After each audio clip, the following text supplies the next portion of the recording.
Hello, everyone, and welcome from around the world. And I do mean everyone from around the world. Welcome to Inspire 2024.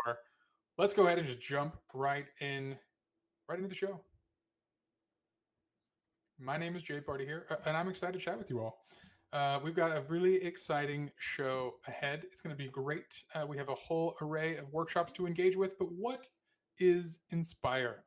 Why are y'all here? Well, you're here to learn. You're here to share with each other. So we've got a whole week planning ahead for folks to engage and share with all of you. There are sessions from creators around the world who are just excited to tell you about their areas of expertise. Feel free to jump in. Feel free to pick and choose your favorites. There's going to be something for everyone, but everything might not be for everyone. So go ahead. Again, we invite you to join the sessions you want. Engage as much as you can. Awesome. Now, let's talk about this week is also all about connecting with folks around the world. So we're going to have a lot of languages, a lot of ways for you all to engage. It's going to be fun. So go ahead and click that closed captions that are available around the screen if you'd like for your ways to speak, to communicate, and to understand the way you'd like. We've got a lot more languages added this year, so it should be good for everyone to enjoy. All right. Moving right along. What are all these workshops going on? Well, we've got a little schedule to share with you all so you can see what is happening where. So these schedules, again, I mentioned throughout the week from the 5th to the 9th. Are we pulling that up right now? Excellent. Here we are, the workshop lineup in front of you all to see. Awesome. As you can see, even today, join us for this afternoon. We've got some big and exciting stuff for the beginners and to the experts. Join WooleyWool for an intro to programming on Roblox. You might just learn something new, even if you are an expert. Or a little later, join Quenty for accelerated game creation. He is a very advanced folks, and I am sure there's something you will learn from him for even our most advanced creators. So looking forward to that. But let's keep going with the show today. I know many of you are here to engage and learn as well as acquire awesome prizes. So we built an exclusive item just for the show, this space cowboy hat that you get by engaging in our live challenges during each one of our workshops, including right after this when we're going to hear from Adam Capps himself. All you got to do is try to answer these live challenges as you go. I have confidence many of you will be able to get this right. And as long as you can get one of those correct, you will be rewarded with the exclusive Space Cowboy hat from any one of our workshops. And if you get every single one correct, you personally will get a high five from JParty next time we hang out. Come participate as well, because on top of these live challenges and the cool hat, there's a chance that some of you will win a US $30 Go gift card for answering these questions correctly. Awesome stuff. Go out and win yourself a hat. The next sweet item we know folks love items is the Jacket of Inspiration. To do this, you can complete the in-game scavenger hunt in the Inspire Hub, which we'll be sharing a QR code to. So get that camera ready. There's going to be QR codes popping up throughout these presentations. Anyway, it's a very exciting jacket, so go ahead and complete that challenge within the hub to earn that. This is going on throughout the week, but stay tuned to that hub because there's a very exciting networking session happening within that hub. Again, focusing on why we're all here to learn and connect with each other. So join us at 4 p.m. Pacific Standard Time. Go ahead and look up that on the internet when that might be in your time zone for a great connection session. You never know. You could meet your next huge top game creation team right there in the hub. So come check it out when you can. All right, let's talk about the Inspire Challenge. This is a really exciting thing we want you all to participate in to show and put those skills to the test by creating something awesome. So what is the challenge this year? It's going to be 72-hour themed game jam. That's right. It's going to be a little longer of one. Starting August 10th at 10 a.m. again, Pacific time, running all the way to the 13th for the end of our show. Also Pacific time. And this is a game jam. The theme will be released once the event starts, so there's no advantages. We want to note some important rules this year to ensure it's a fair and generous play field. Experiences must be created and submitted during the event. That's right, we want to see a new creation place for the event made live. All team members must be registered and have an account on the dev forum. So go ahead and make that account. Shouldn't be too much trouble. And teams consist of 1 to 5 members. No more, no less. And of course, you must remain in good standing with Roblox moderation, but who would not? Anyway, your team project must comply with our terms of use, community standards, Inspire 24 challenge. Teams of participants should follow all of these guidelines, and we look forward to seeing some incredible creations. We know last year we saw some huge and awesome stuff, leading to some ongoing projects that were pretty great to see. All right, submission requirements. And again, these will be posted more throughout once it starts, and you'll be able to read up on these. So you don't need to memorize them all right now, but you're going to submit a playable public Roblox experience, including an explanation of the theme, the future plans of your project. Pre-made assets and previous existing code are allowed to an extent, but we want to see a lot of original creation. We know that it can ease some of the initial building milestones. But guess what? You're going to let us know what those are. Submit them to us in the submission survey. And remember, originality will be part of our judging criteria. But hey, in the end, game jams are meant to be fun. They're meant to be awesome. They're meant for you to share, connect. Working with new folks is a huge opportunity to build some new connections and do some awesome stuff. And optionally, give us a little trailer. Give us a little demonstration of what's going on. We love videos. They're always fun to make for the folks building. They're also fun for the judges so that we see everything going on and that we know what it's all about. So that's up to you, but we'd love to see it. Okay, participation as well. People love prizes. Why do we do many things in life? Well, because we love it, but sometimes motivation helps. So, of course, we're going to have some prizes to distribute within all of our categories of best technical quality, most creative game concept, most engaging experience, best video trailer, and the Global Citizenship Award. We're going to be giving each one of the members across these teams a little prize here. That's 600 Go Gift Fund for the top winners, 400 for second, and of course 200 for third. So go ahead and participate. You could win some sweet, I guess, big prizes, and also get a lot of good developing experience, which is the most important prize of all. And for our grand prize winner, the best overall experience, that's right, we're bringing you to a fully paid trip to RDC 24, happening in just another month from now. So join me and the whole gang out there for an awesome developer conference experience with Roblox at RDC 24. Again, that is for the whole team winning the overall grand prize. So really exciting stuff. We'd love to have as many folks as possible participate in this year's Game Jam Challenge. So very exciting stuff. Okay. We've got virtual prize series as well for all the folks participating. Get a collection of awesome swagger to show that you got what it takes across the Roblox avatar space. And for our winners, of course, more and exciting exclusive items. Okay. How do I find a team? There are lots of ways to find a team. You may already have some folks you love to work with, and that's great. But we want to encourage you to work with new folks. Try something new. Try to connect and learn. And check out our dev forum to find out more about the challenge and network with other devs. We're going to be setting up a little place here to try to find a team and really get you to connect. We want to encourage everyone out there to be open and honest. Building is not easy. It is a challenge. It's a passion. Many of us here have been on Roblox a long time and love it.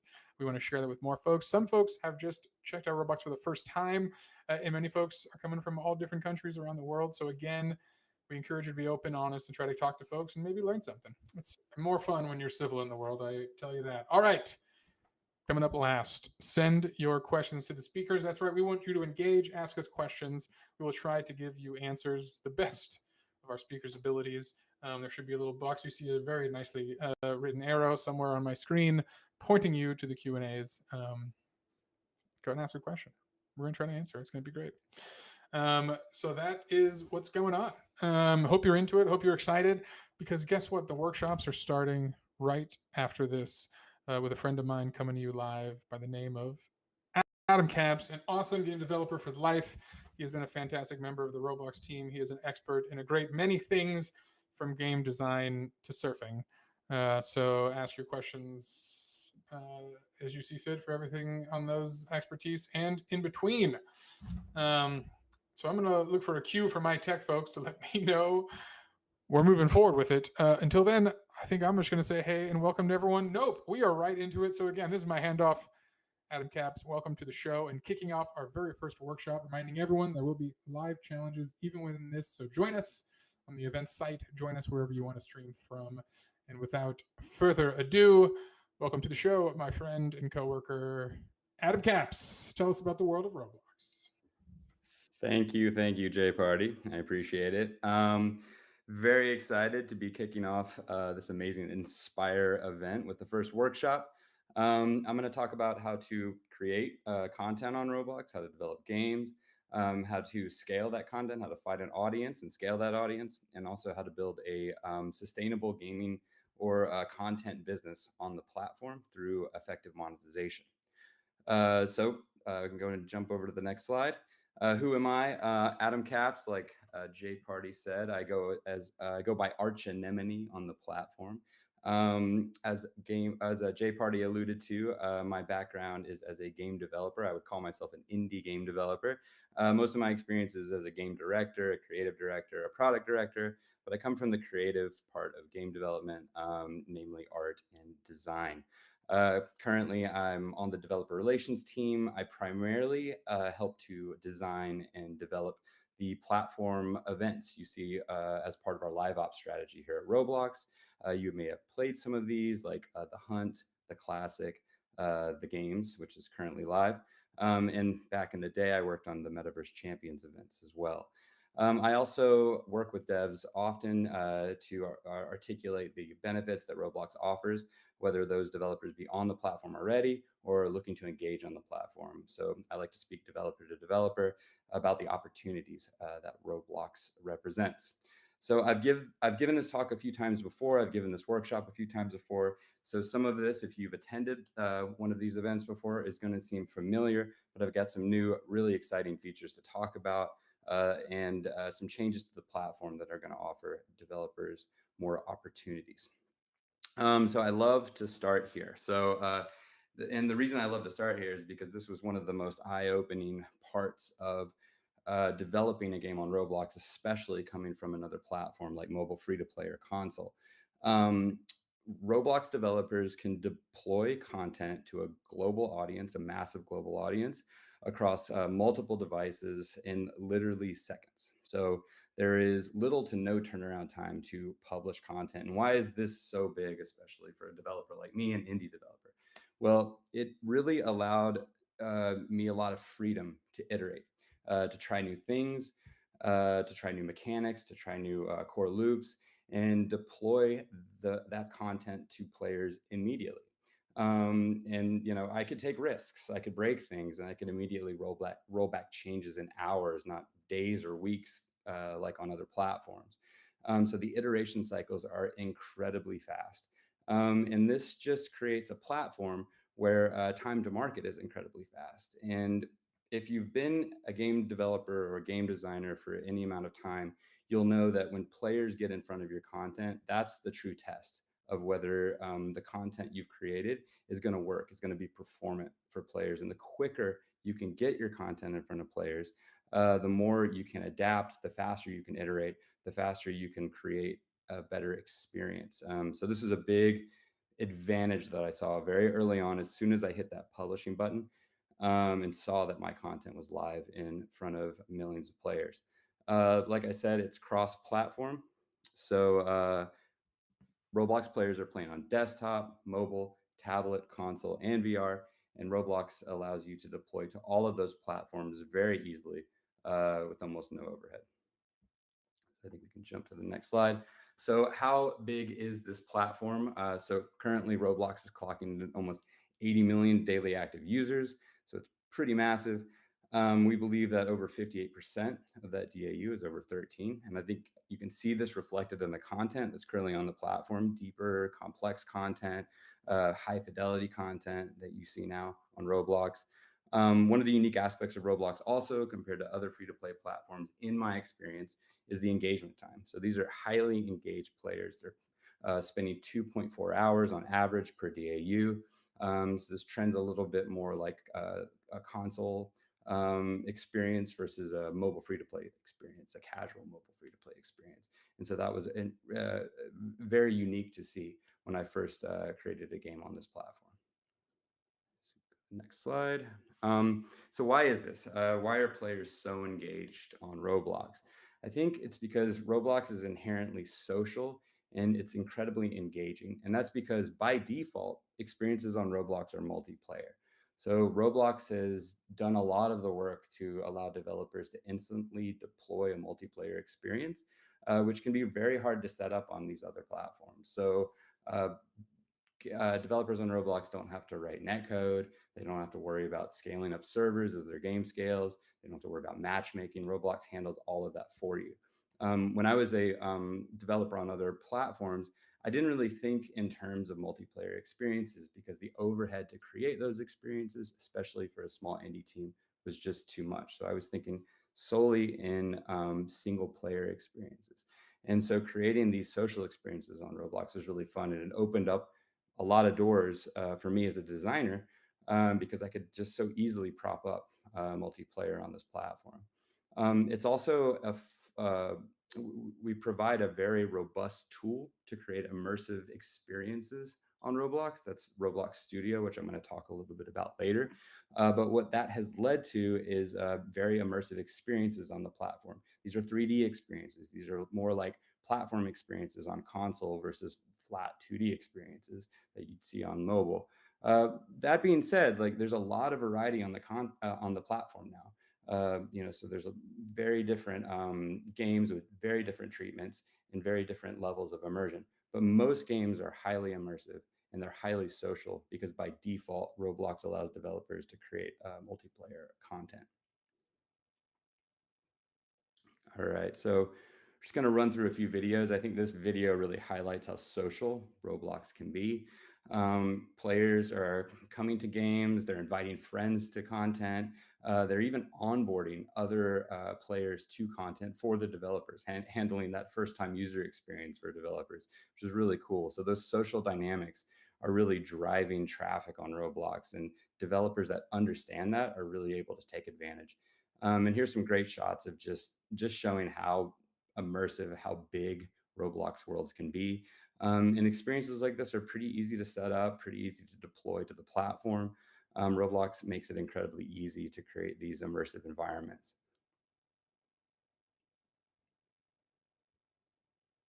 Roblox also, the engine also handles physics. It's kind of all out of the box for you. So I think those videos really point that out. So let's talk about how this is possible for developers to create these experiences. It's all through Roblox Studio. That is the advanced game engine that Roblox offers for free that's integrated directly into the platform. It's an incredibly collaborative engine to work on through Team Create. You can, in real time, see what your co-developers are doing in the build you're currently working on. It's really cool. I noticed this the first time when I started developing with a small team on Roblox. Just seeing my co-developers in the experience, moving things around, really allowed us to. We really felt like we were in the same room, even though we were miles apart. And we Roblox has built kind of a collaborative game engine to kind of match this very social, collaborative gaming platform that exists. So we can move on to the next slide. So here's some great shots showing how advanced and robust this engine really is. Roblox has done something very special here, in my opinion. These tools are easy enough for hobbyist developers, very young developers, to create and prop up an experience. But Roblox Studio also offers all the tools professional developers need to create really high fidelity experiences, really immersive experiences, and then operate those experiences through live ops on the platform. Here's some examples of how collaborative developing a Roblox Studio can be. Seeing your co-developers currently working on the project along with you. In the new reality of work today, where developers can be anywhere in the world, this is incredibly helpful. So something that Roblox has really been digging into is leveraging AI to really help developers develop content quicker and easier. This one's a big one for me. I've personally benefited from this as an artist, as a designer. I'm not an engineer, and coding is not my strong suit. Scripting is not my strong suit. And AI code assistance has really helped me. Uh, you know, be able to write some basic code on my own without tapping an engineer. But I will say that I've worked with engineers that are coming onto Roblox for the first time and found these tools incredibly useful as well.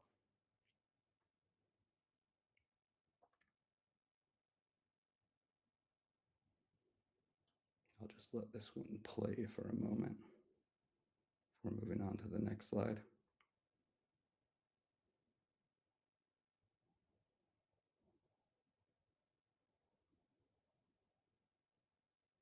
You can see here the AI assistant making real-time suggestions.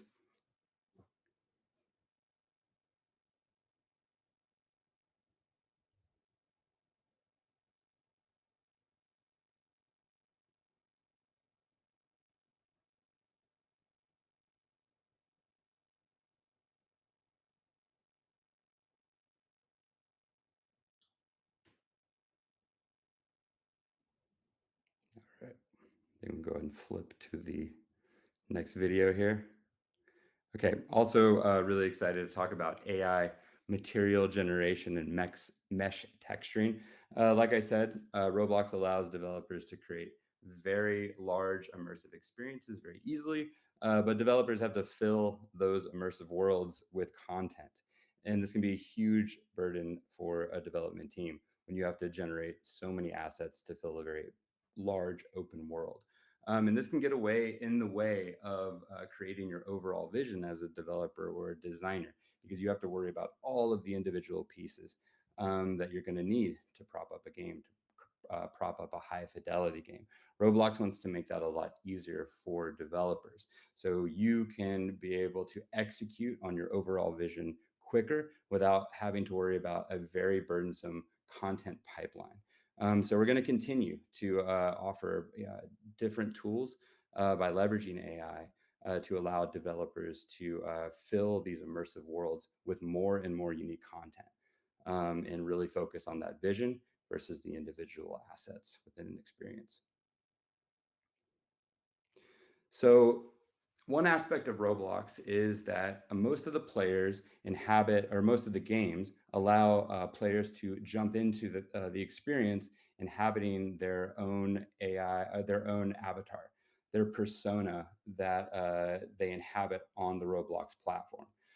But we want developers to have complete freedom to develop the game they want to develop. And if they want to create a new persona for the player specifically for their game, we want to make that very easy. This can be one of the hardest tasks when creating a game.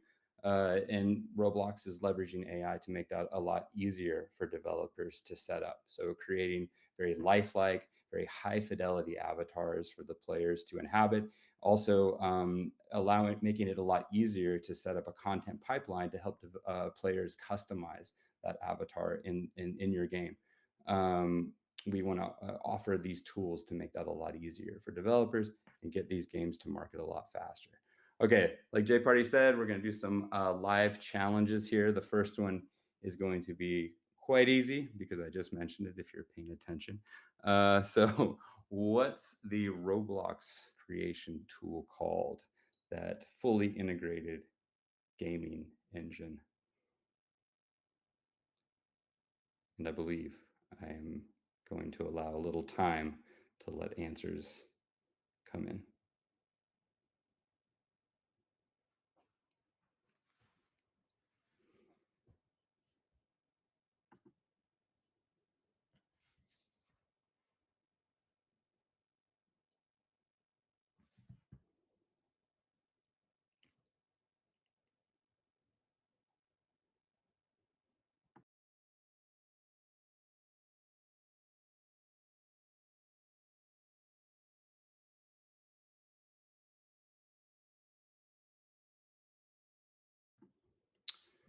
All right, am I getting the cue that we are good to move forward? All right, good luck, everyone. I hope you won some of those virtual items. Okay, so you've created a large social immersive experience on Roblox. How do you get users? How do you find an audience? How do you scale that audience? So on Roblox, unlike other free-to-play platforms, uh, it's not over-indexed on paid user acquisition. So this was another big change for me coming from other platforms, is that the really uh, uh, the really high cost to acquire an audience on, let's say, mobile free to play. Just wasn't the case on Roblox. Roblox offers a variety of methods, a balance of methods for acquiring and scaling an audience on the platform. So the first one, like I said, Roblox is an incredibly social platform. So creating a social experience is incredibly important on Roblox. Friends are inviting friends to play together, to play with them. They're onboarding friends to content for developers. And so creating a very social multiplayer experience on Roblox is critical. But search and discovery, the platform itself, is also a major factor in acquiring an audience. And what does Roblox do? So, what Roblox does is we surface quality content to the right players. So, that is what we're trying to do. So, we look at metrics. To determine what games players want to play. So, what games are they clicking through to? What games are they coming back again and again to play? What games are they investing in through monetization? We want to look at all of those factors, and we want to surface quality content on our platform that's matched for the player's preference.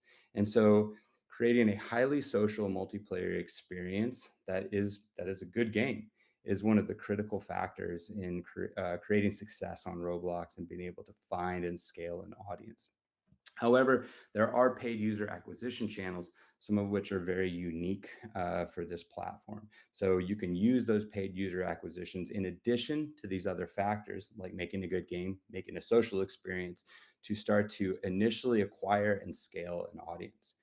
So we can flip to the next slide to talk about some of those. Oh, sorry, real quick. Here's just a quick view of what the platform looks like today. You can see that social is kind of top of the stack here. The friend list, very important on Roblox. Friends are playing with friends, and that really creates that K factor that developers enjoy on Roblox. You can see some of the content we're surfacing through those metrics, through those quality bars that we use. We're also doing curation these days, but we're basing curation again on those positive metrics. So we're making sure that we're putting forth quality content to players by understanding that these games are performant, this content is performant, and players want to experience it. So one of the unique aspects of Roblox is the fact that content is not siloed. And what do I mean by that? So you can actually jump from one experience to another in Roblox without going back to the platform level. So you can literally walk through a door in one developer's game and be in a completely different developer's game. That is very unique to Roblox. And we've created a unique way to advertise on Roblox using that flexibility. So these are paid portals that developers can both put in their experiences to receive ad revenue from, or that developers can tap to acquire an audience. And it's just a unique way of advertising on Roblox. It just doesn't exist on other platforms because the content isn't siloed. So this is one method of paid user acquisition, but Roblox also offers more traditional methods of paid user acquisition, like sponsoring a game tile. So just sponsoring your game, put your game tile in front of users through paid user acquisition as well. So using a blend of all of these user acquisition strategies, developers are able to deploy content and then find an audience and scale it. So how do you create a sustainable games business on the platform? How do you monetize? So there are some familiar and new monetization strategies, and also a big variety of monetization strategies that can be tapped by developers on Roblox. Next slide. Okay, so one of these is going to look very familiar to game developers. In-app purchasing or purchasing inexperienced items is probably kind of the biggest revenue generator for game developers on the platform. These are just players buying vanity items within games, buying speed ups within games, season passes, game passes, all of the traditional kind of in app purchasing that you see on other free to play platforms do work on Roblox, but in a modified fashion for Roblox. But also, we want to provide a lot of options to developers. Some of the biggest games are just paid access, more like a console game. So developers just put a price on the game, you pay to play it. So that's one option on Roblox that some of the biggest games have used. We've also made subscription services available to developers. So that's something that I'm very curious to see how developers use that effectively.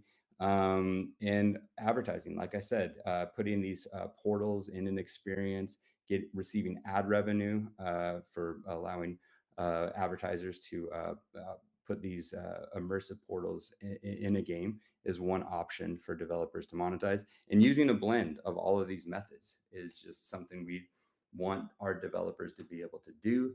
And just having like having a healthy number of monetization options is a great provides great flexibility to game designers and developers, because one method isn't necessarily right for every game. So you need to a free to play game is going to be very different than a pay to play game. And so we want all of that content to be available on the platform, and we want developers to have the flexibility to make whatever they want to make on Roblox. So one other unique aspect of Roblox is the player avatar. I spoke about this before, but this is the persona that Roblox players inhabit on the platform. They are incredibly invested in their persona on the platform. They customize their avatar a lot. They spend a lot of time looking through items, purchasing new avatar items to equip onto their Roblox avatar so they can go play all of the different games and inhabit that avatar on the platform. So one really cool thing that developers can do is they can create avatar items and they can sell them within their experience. That's one method to kind of tap UGC monetization. But another way to tap this avatar item monetization is to just sell UGC items in your experience and receive an affiliate fee. So you can kind of create a virtual market or virtual store on Roblox and sell UGC content and get a cut of that sale, just by propping up a store within an experience, an immersive virtual store. So I've talked about acquiring an audience, developing content. I've talked about monetization, but you're flying blind unless you have great analytics. Analytics and metrics are key to creating content, assessing whether that content is performant, and then operating that content through live ops on any platform. On other platforms, you usually have to tap third party tools to be able to do this. You have to put in work to set your experience up to be able to look at these metrics and understand these metrics.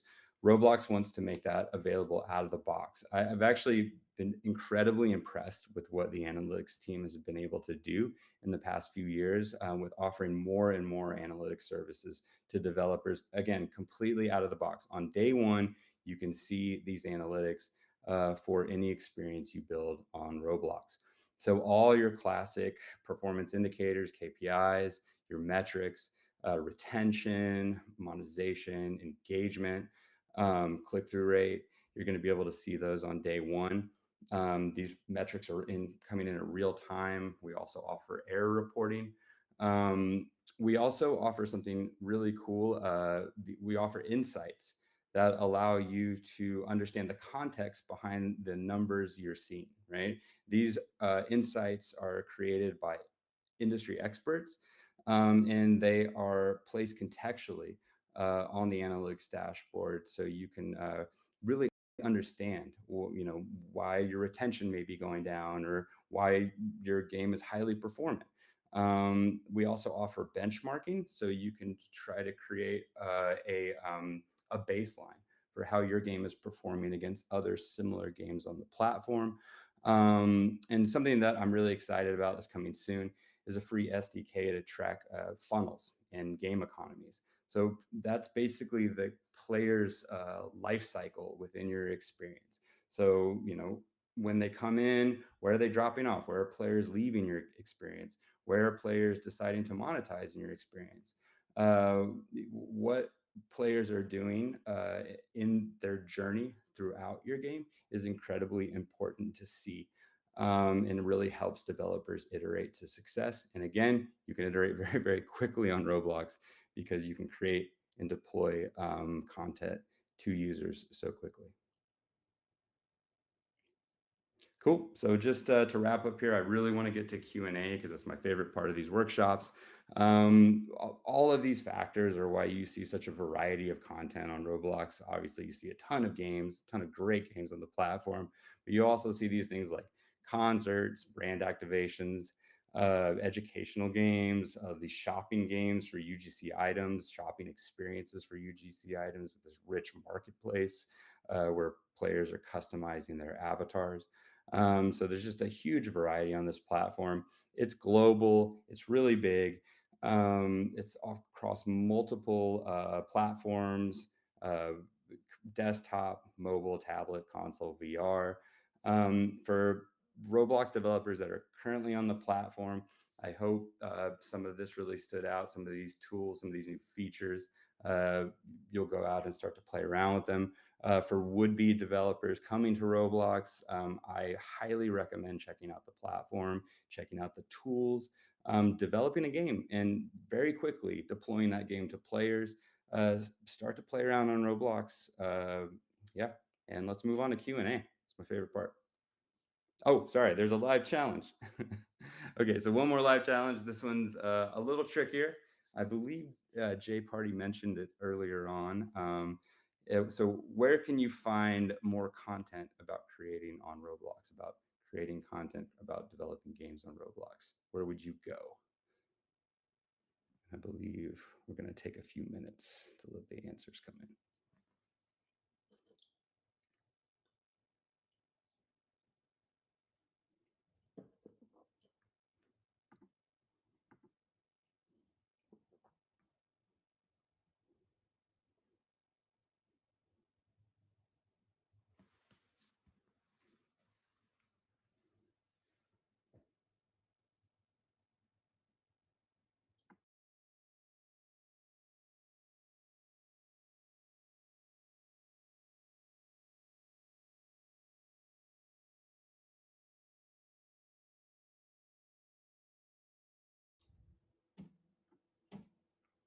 Okay.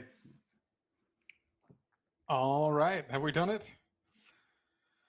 Okay, folks, thanks for tuning in. Hope you enjoyed or at least learned something there for the first time.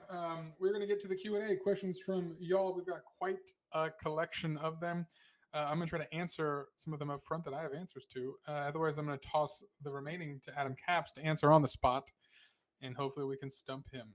Not that is the goal. Okay, a couple basic questions for the folks coming in and kind of the order I've seen them. I think we've cleared QA a bit and added them to a list so that I have a separate list. So I'm going to run down and try to get through the quick fires here. Big one, when will you receive the item? I'm assuming that's kind of the hat for participating in live challenges. Items will be sent out at the close of the event. It looks like it could be around September for the broad array of items we'll be granting all across from the challenge to the participation items. So keep an eye out for those a little later. How do I enable translations for future streams? Each workshop should have a translation QR code that you can follow along with. So as the speakers speak to you, you can see closed captioning in a language of your choice. Many, many options available. Check it out. It will be awesome. I also encourage you to attend sessions in other languages and see how the translation works for your language.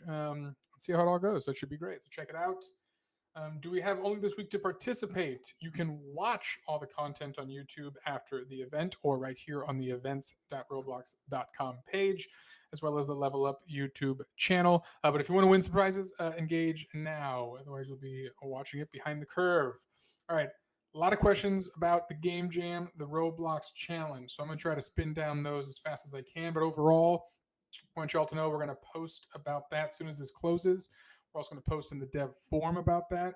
Hopefully you are not lost. We should be getting that information to you in many ways so that you have all the answers you need. Okay, a couple other questions about the game jam. We're going to run through them again. What do we got? Can you participate in the game jam as a single developer? Yes, you can. 1 through 5 folks. If you win it and you are under 18, can you still go to RDC? Unfortunately, we can't do that. So we're going to have to participate with just the Go gift prizes. But when you do turn 18, if you're a top dev, this is not written that I'm allowed to say that here. I'm going to personally talk to you if you're still interested. Let's try to get you to the next RDC. When will the theme be announced? When it goes live on August 10th. Can you update the game after the 72-hour period for thumbnails, etc.? No, do not update your experience post-close or it will be bad. Can we rewatch the streams? Yes, rewatch. Is the game jam about exactly as the certain theme, or do we make whatever? No, there will be a theme announced with it. Creativity and use of the theme is always an exciting part of the game jam and a personal challenge. Do we need to get first place to go to RDC? Yes, the best overall experience team will be getting the invite to RDC directly. How do we sign up? No need to sign up for Inspire Challenge. Only needs to follow all the guidelines and submit again. Please reference the dev forum or the post here, as we maybe should display some info again so that you all have that concrete. Okay, I ran through some quick questions. Hopefully, you all could keep up.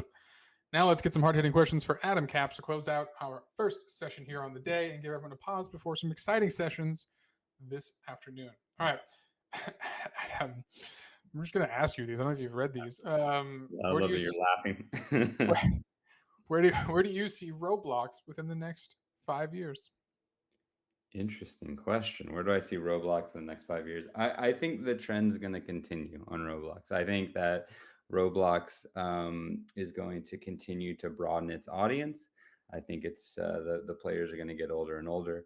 I think the content is going to change accordingly, but also still be appropriate for the existing audience. And I think the real goal of Roblox is just to keep up with that trend, right? And I think, Roblox has a lot of opportunity to allow developers to create all types of content, right? Not just games. There's a lot of different experiences that could be created on Roblox. But quite honestly, like, I want to see what the developers do with it, right? That's the biggest thing for me. I mean, everything I think that has inspired the changes in Roblox comes from the developer community and what they choose to build on the platform. I mean, I think that's the real power of a UGC platform, is that we provide the tooling, we provide the platform, and then we see what developers do with it, right? And so I think leaning into that is kind of the best thing that Roblox can do, in enabling these like new forms of whether they be gaming or just like, social hangouts or just whatever's to come. I think Roblox should lean into that, and then create new tools and a better platform to enable whatever we see moving forward. So I think it's going to be developer driven. I think it's going to be UGC driven. Great. Let's talk more about the creations on the platform. Question about genres. Are there any genres on Roblox that you believe have a lot of room for opportunity for developers? What can they build into? What are the genres? I would. Here's what I'll say. I won't call out any specific genre because I don't want to lead anyone down a path that doesn't work out for them. But I will say, watch the platform all the time. You can see what's popping off on the platform just by quickly going to Roblox, right? You can see what games are generating the most concurrent players. You can see where players are spending their time. You can see what genres are really working on the platform. And, I like to dig deep on Roblox. I like to find kind of the hidden gems, things that players are discovering before I do.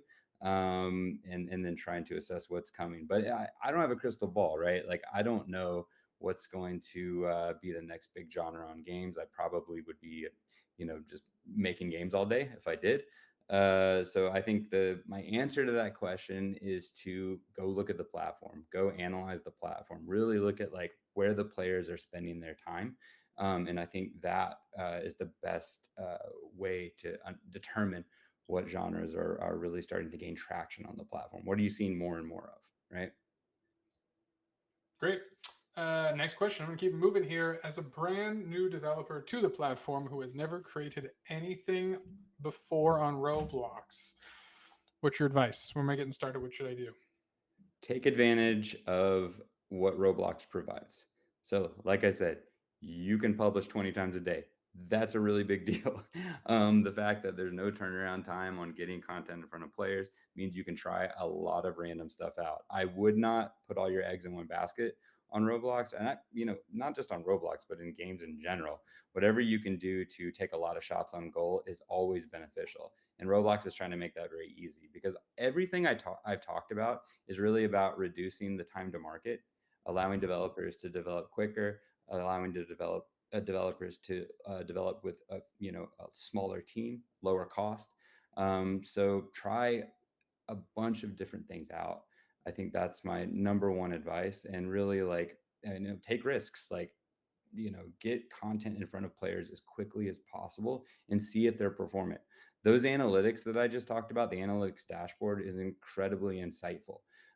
Even if you don't understand analytics, even if you don't have any experience like with looking at data, Roblox makes it pretty easy to understand like what you're looking at through those insights I just talked about, those contextual insights, also all the benchmarking I just talked about. You can really assess whether your content is performant, right? So if you like find something that's really working for players, you will be able to see very, very fast.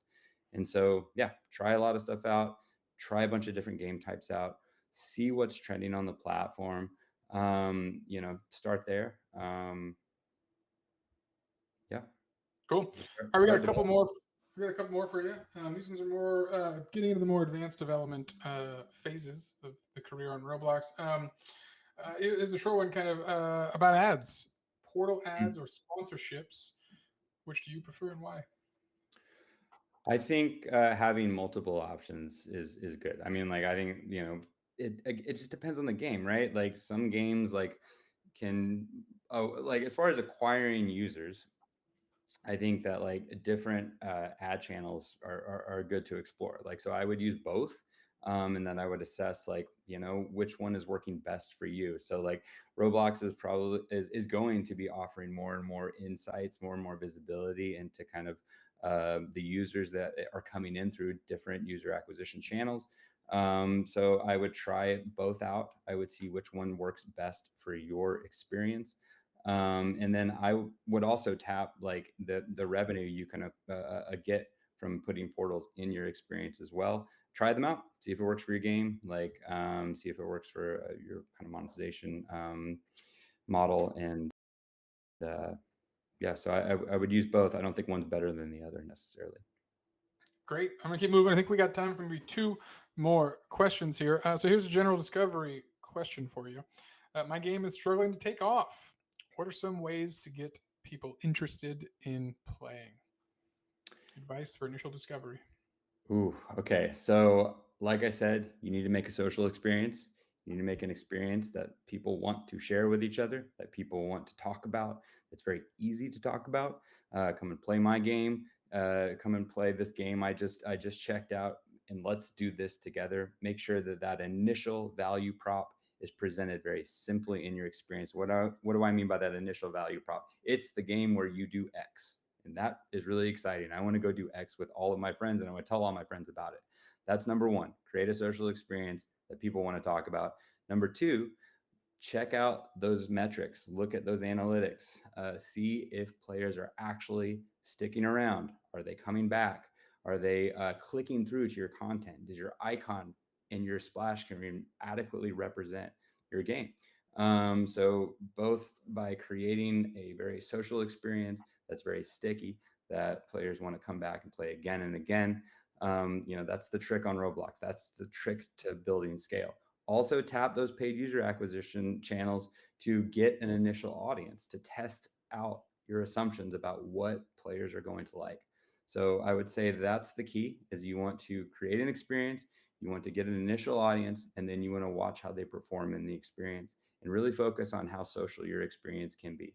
And how that's part of marketing, but it's also part of creating a core mechanic that's really easy to understand. And classic, easy to learn, difficult to master is the way to go on any platform, and that's true on Roblox as well. All right, I'm gonna maybe try to get maybe more than one. Let's see if we can get another question here. So let's talk about like effective and kind of healthy monetization strategies. Do you have advice, kind of how to build those out in a way that's effective but fair? Yeah, so I would, again, I would reference to the platform. I would, play a lot of games that are successful. See how they're using monetization, really understand that, understand how monetization works on the platform. And then no one monetization strategy is right for every game, right? It just really depends on the design. It really depends on the core loop of an experience, on how to monetize it. But I would look at some of those classic ways that developers are monetizing through, like, game passes, battle passes. Those kinds of features work well on Roblox. But some games do very well off vanity items. Maybe the customization of the persona within an experience is really the draw, and maybe those items are very valuable. But that's not true for every game. So you really have to create a monetization strategy that's unique to your experience. You need to Roblox, wants to make it easier for you to understand if you're monetizing well with our analytics dashboard and the benchmarking I just talked about. So yeah, I think I would go out and observe how developers are monetizing on the platform. Think about what's right for your experience. Try all those different monetization strategies out I discussed. Again, you should be able to prop them up very, very quickly, roll them out to players, see if they work, if they don't work, pivot, make something new, iterate on what does work, make it better. That's kind of the answer I would give for yeah, monetizing any experience. Great. All right, I'm getting the call that we can maybe get a couple more questions answered. So, folks who are Yeah. listening, might as well answer some questions. So let's talk about UGC. I don't know your thoughts on UGC in general, but talking about just saying the word good, UGC monetizing it, marketplace, inexperience. Kind of, what are your thoughts on? Is there strategies to utilize kind of UGC in a way, both on its own or within marketplace, and then within experience? And we're specifically talking about avatar items, correct? For the player's Yeah, avatar. I Great. think of this. Yeah, yeah. Yeah, I mean, I think it's really interesting that you can, do this affiliate fee thing on Roblox. It's cool that you can, like, just sell UGC in your experience and get that affiliate cut. So, like, that's where I would start, because, like, honestly, it's pretty easy to prop something like that up, introduce that into your experience, see how it works. I think it's unique to Roblox, and that's really exciting to me as a developer, as a game designer. Just something new, something that doesn't exist in the broader industry. Like, what can you do with that, right? Now, monetizing it, like, I mean, my overall thoughts on monetizing that, I think I kind of view monetization as just like investment the player's willing to make in content that they care about, right? Like, I think that's like where monetization is very healthy. It's like players want to, like, pay for the content they love, right? And so, or the platforms they love. They and like, I think that's overall a good thing. And Yeah, I think just the uniqueness of Roblox allows you to kind of tap this UGC marketplace, even if you're not the one creating the initial UGC items, and that's very interesting to me. Awesome. Great. Okay, here's my last key challenge question to you. I guess that's kind of to both of us. Last question of the day. As key developers slash leaders of Roblox, Adam, as a key leader, what are your personal favorite features that we have coming up for Roblox development tools? Hmm. All right, this is going to sound very dry, but I come from mobile free to play, so analytics, like the analytics dashboard, is incredibly impressive to me. Where it was before, when I came into Roblox, and where it is now, hats off to that team.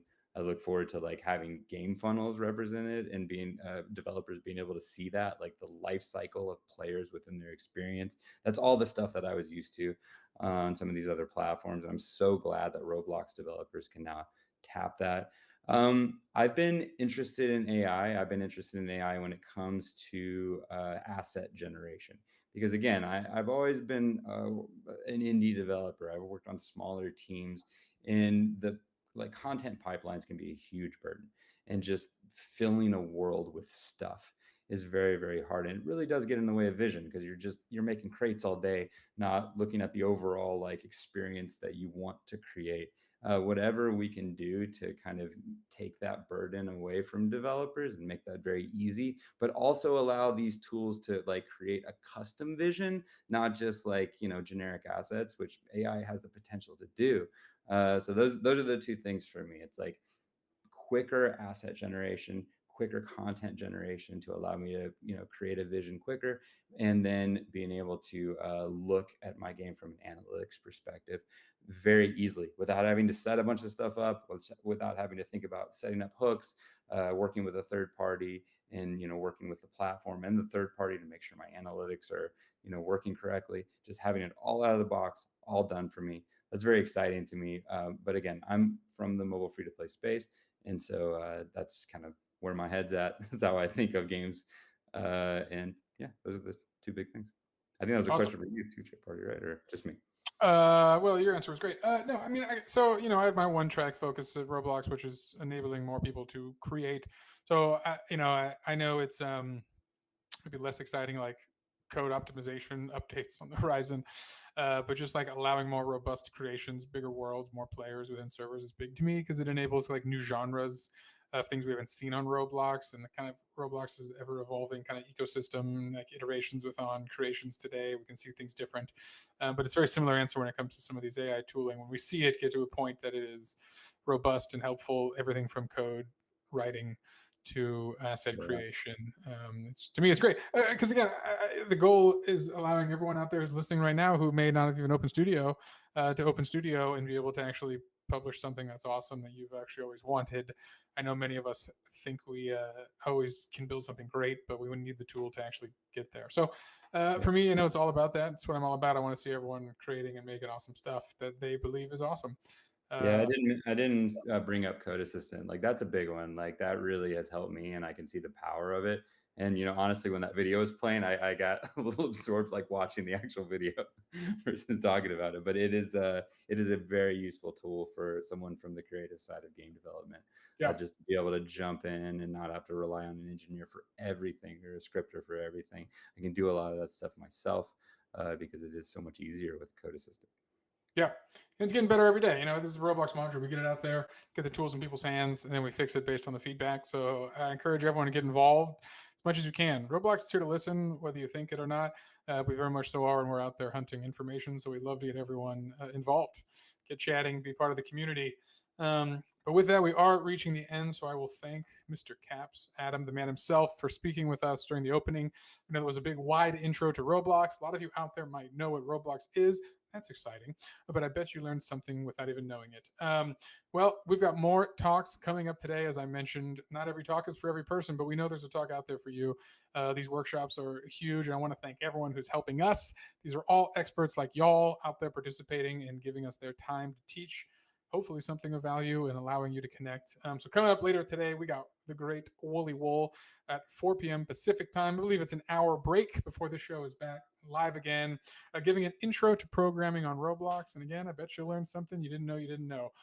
So check it out with WooleyWool. And then later we got Quenty coming to you live with some more advanced stuff for the folks who really want to go deep on the technical optimizations of your workflows. And that's just today. Tune in all week. And again, we'll be posting more about the Inspire Challenge, the game jam on the horizon, as we want all of you participate. And we've got some exciting and huge prizes. So you'll be hearing from us all week. Stay tuned to the Roblox events channel at events.roblox.com to watch Inspire and tour the whole schedule, or watch from YouTube or wherever we're streaming. It's good stuff. Happy to have you out here. And again, get engaged, get connected. Maybe you learn something. The world's more fun when you participate. And have a good one, everyone. And we'll chat very soon. See you in an hour. Don't miss it. Thank Bye. you all.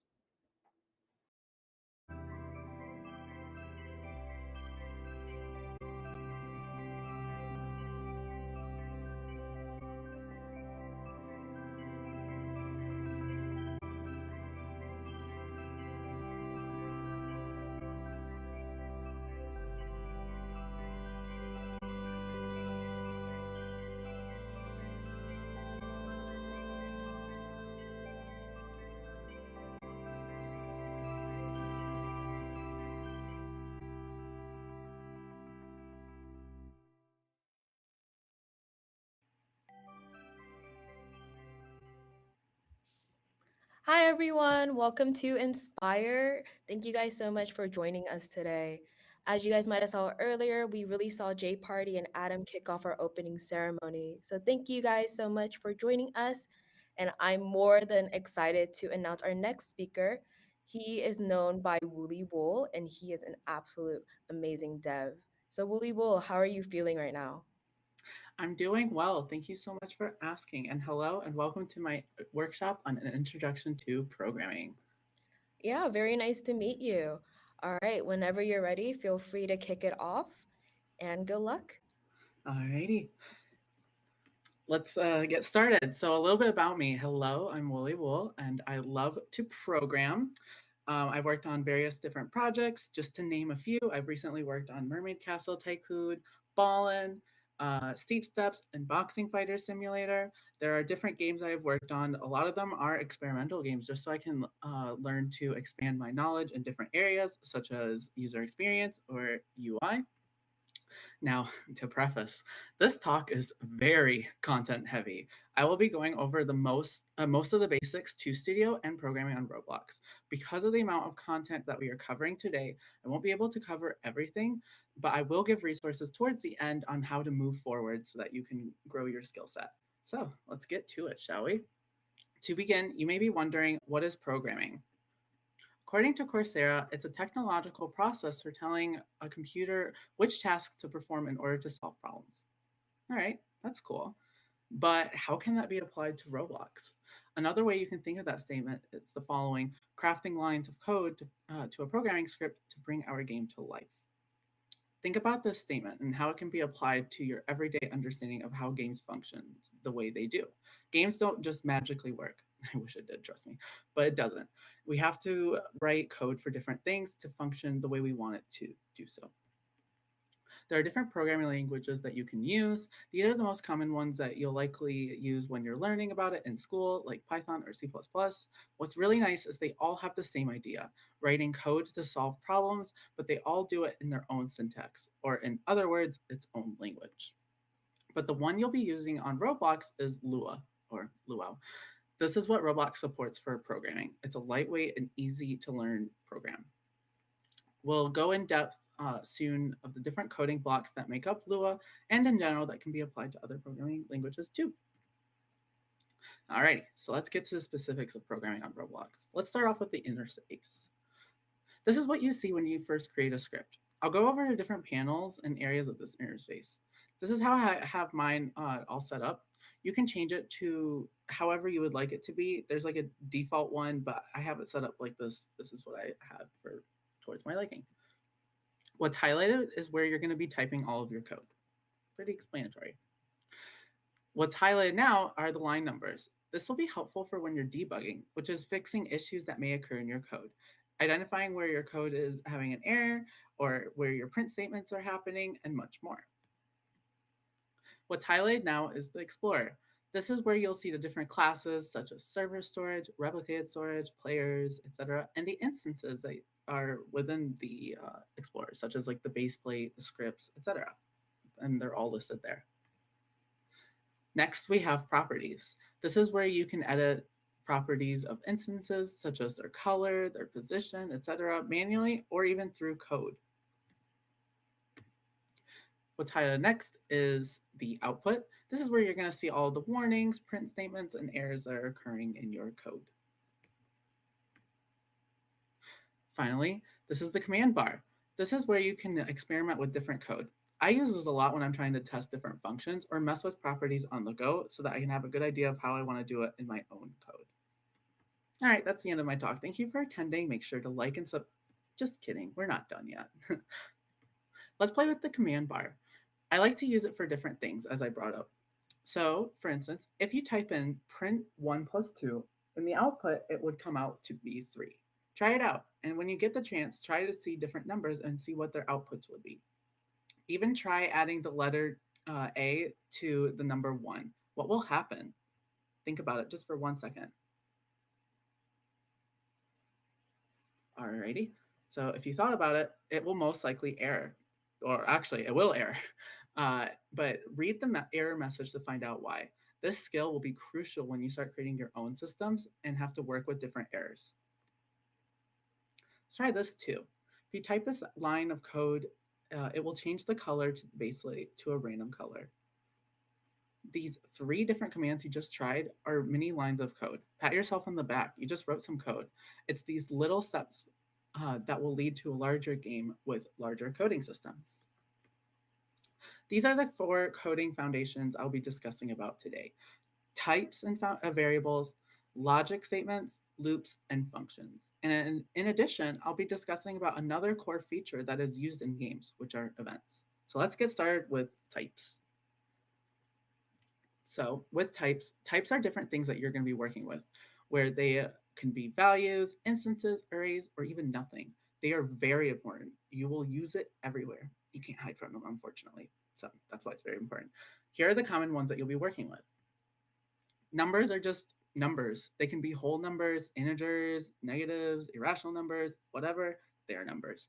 Some examples can be 0, 5, -7, -4.2, and even pi.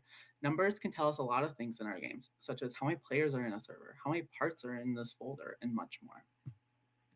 Next, we have strings. Strings can be anything. They can hold anything, whether it be phrases like hello world, characters like the letter A, usernames like my own WooleyWool.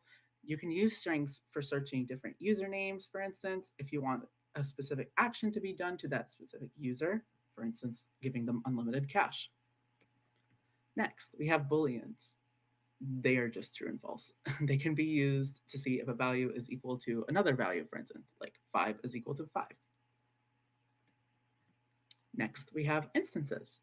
This one may be a little bit hard to understand at first, but think of it as an object. Parts are an object, players are an object, and even different things are objects. Instances have properties that you can look at, such as size, position, name, and much more.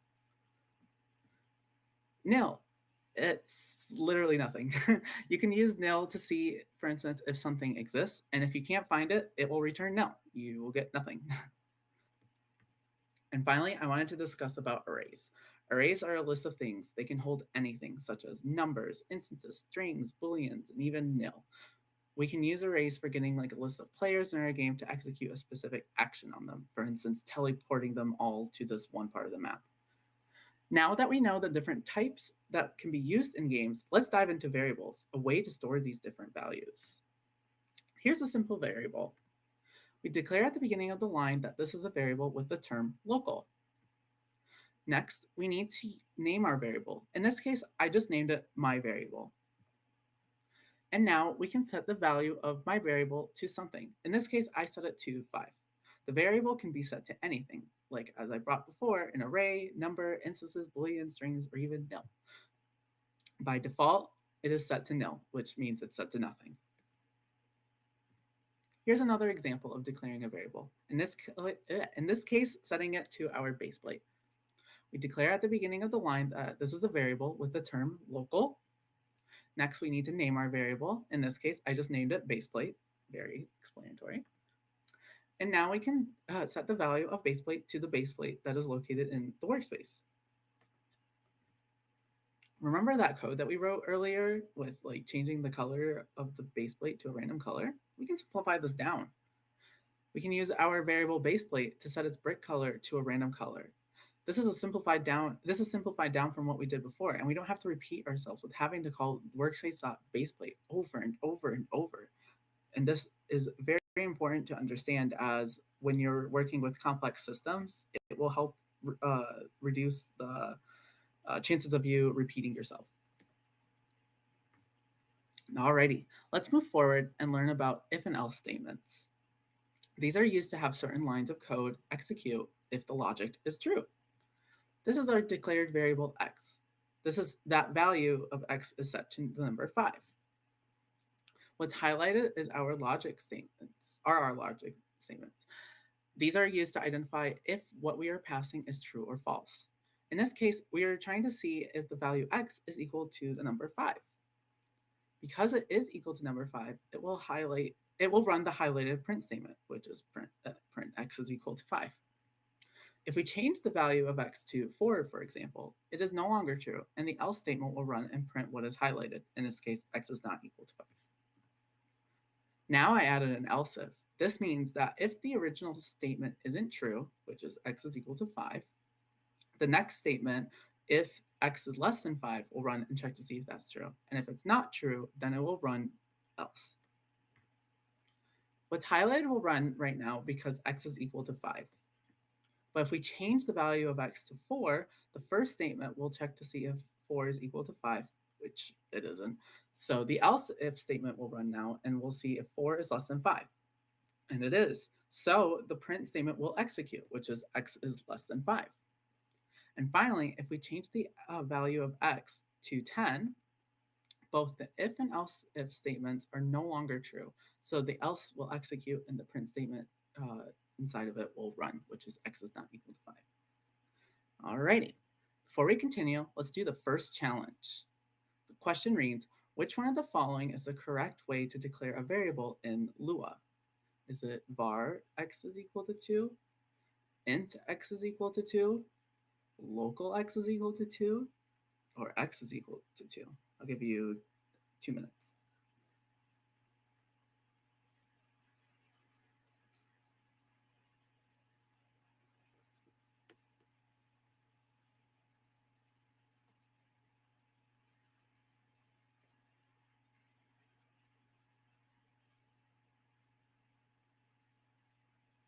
I'll give it another minute.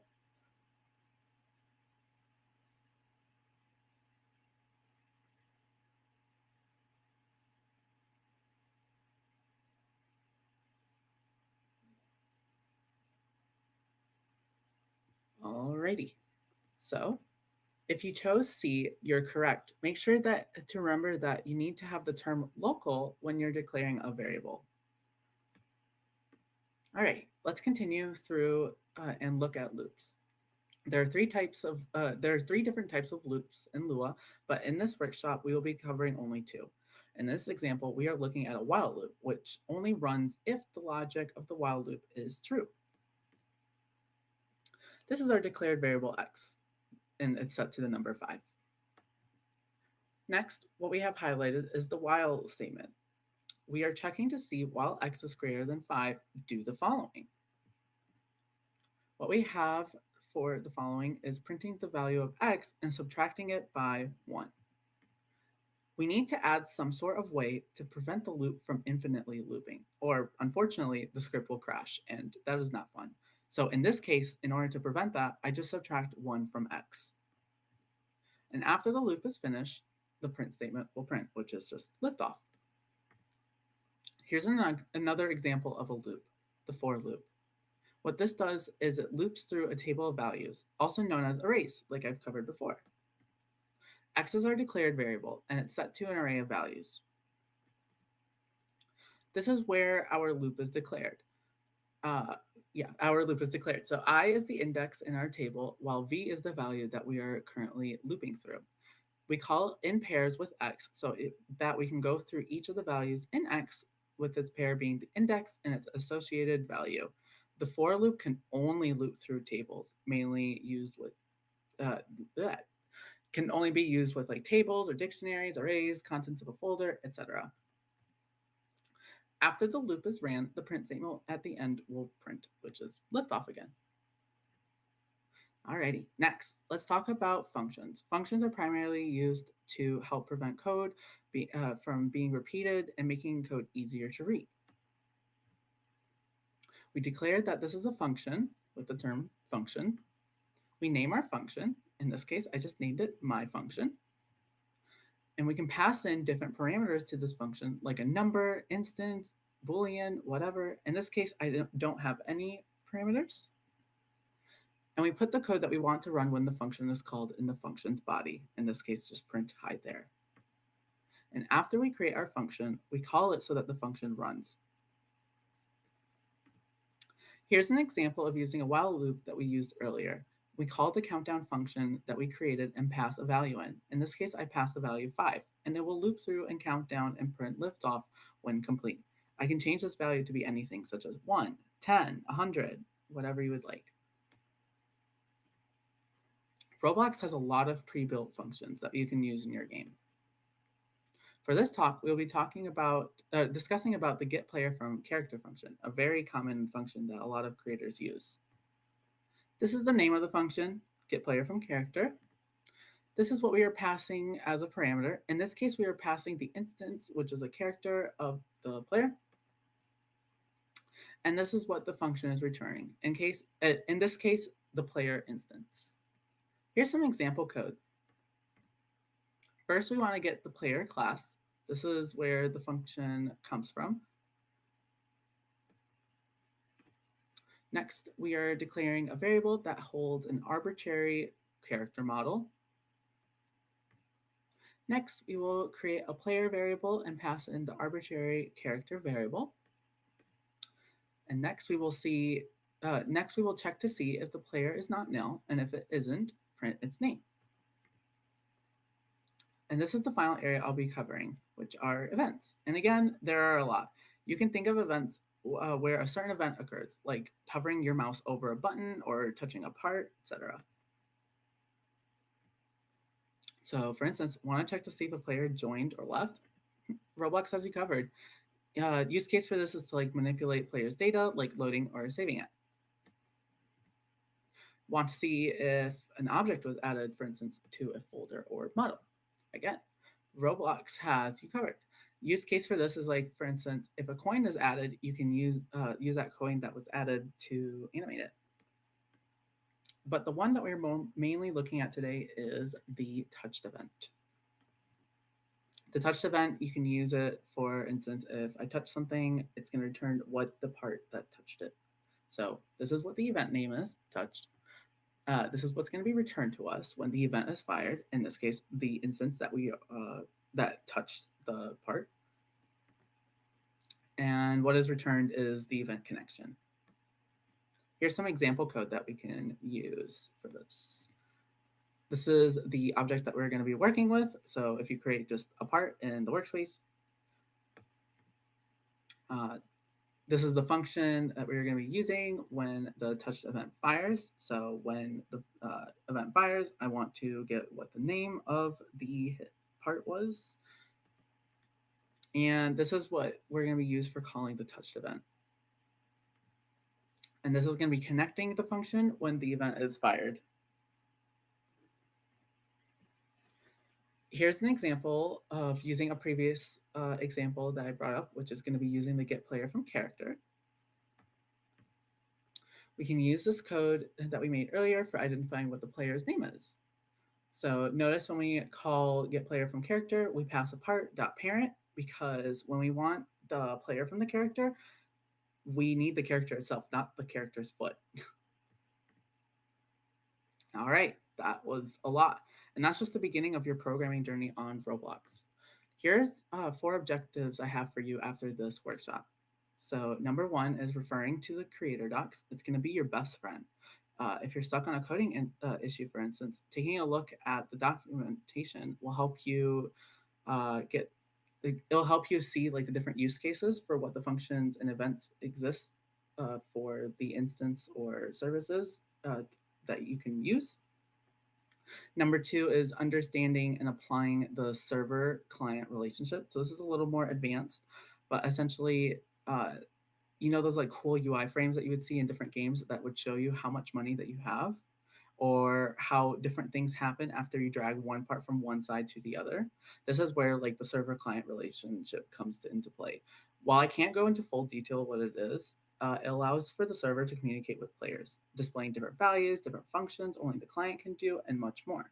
It's crucial that you learn about this so that you can create an interactive game for players to enjoy. Number 3 is to learn more and explore further.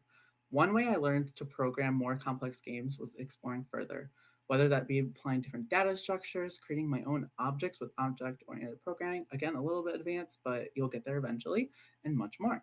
This is what led me to create complex features in various games I've worked on. Without learning further, you are essentially hindering yourself from valuable content that can be applied in your code, which can put you behind. I learn something new every day, so do many other creators. There's nothing wrong with learning more. It makes you a lot more of a well-rounded programmer. And finally, are you stuck on an issue or need guidance? Seek help. One way to get help is through the developer forum. This forum is used for posting announcements and different things, but you can also use it to post questions or view to see if someone else had a similar question. Please do not be afraid to ask questions. No question is a stupid question. It just does not simply exist. It benefits you in the long run as you are learning, which leads you to being a well-rounded programmer. Also, if you see someone that is stuck on something and you know a potential fix, help out and answer. Let that cycle continue. I can't express how thankful I am to those who have helped me, and which has led me to where I am today.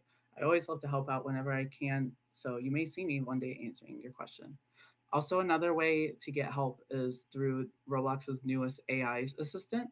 I found that to be a little bit helpful whenever I'm like stuck on different math issues. So it isn't always 100% accurate, just to put out, but I do find it helpful whenever I'm trying to play with different values.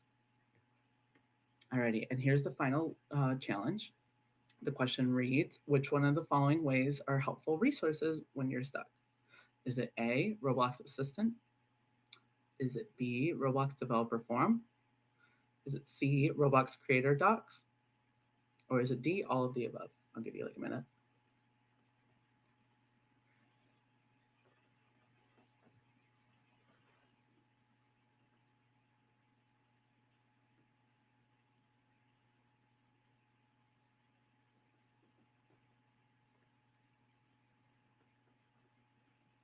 All right, like 5 more seconds.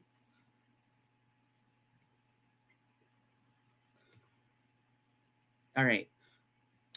All these options can help you if you're stuck. Don't be afraid to ask questions, as I brought up before. Alrighty, and that is all I have for this workshop, and hopefully we have some time for QA. Thank you so much for attending my workshop, and hopefully you've learned something new today that you can apply for the future.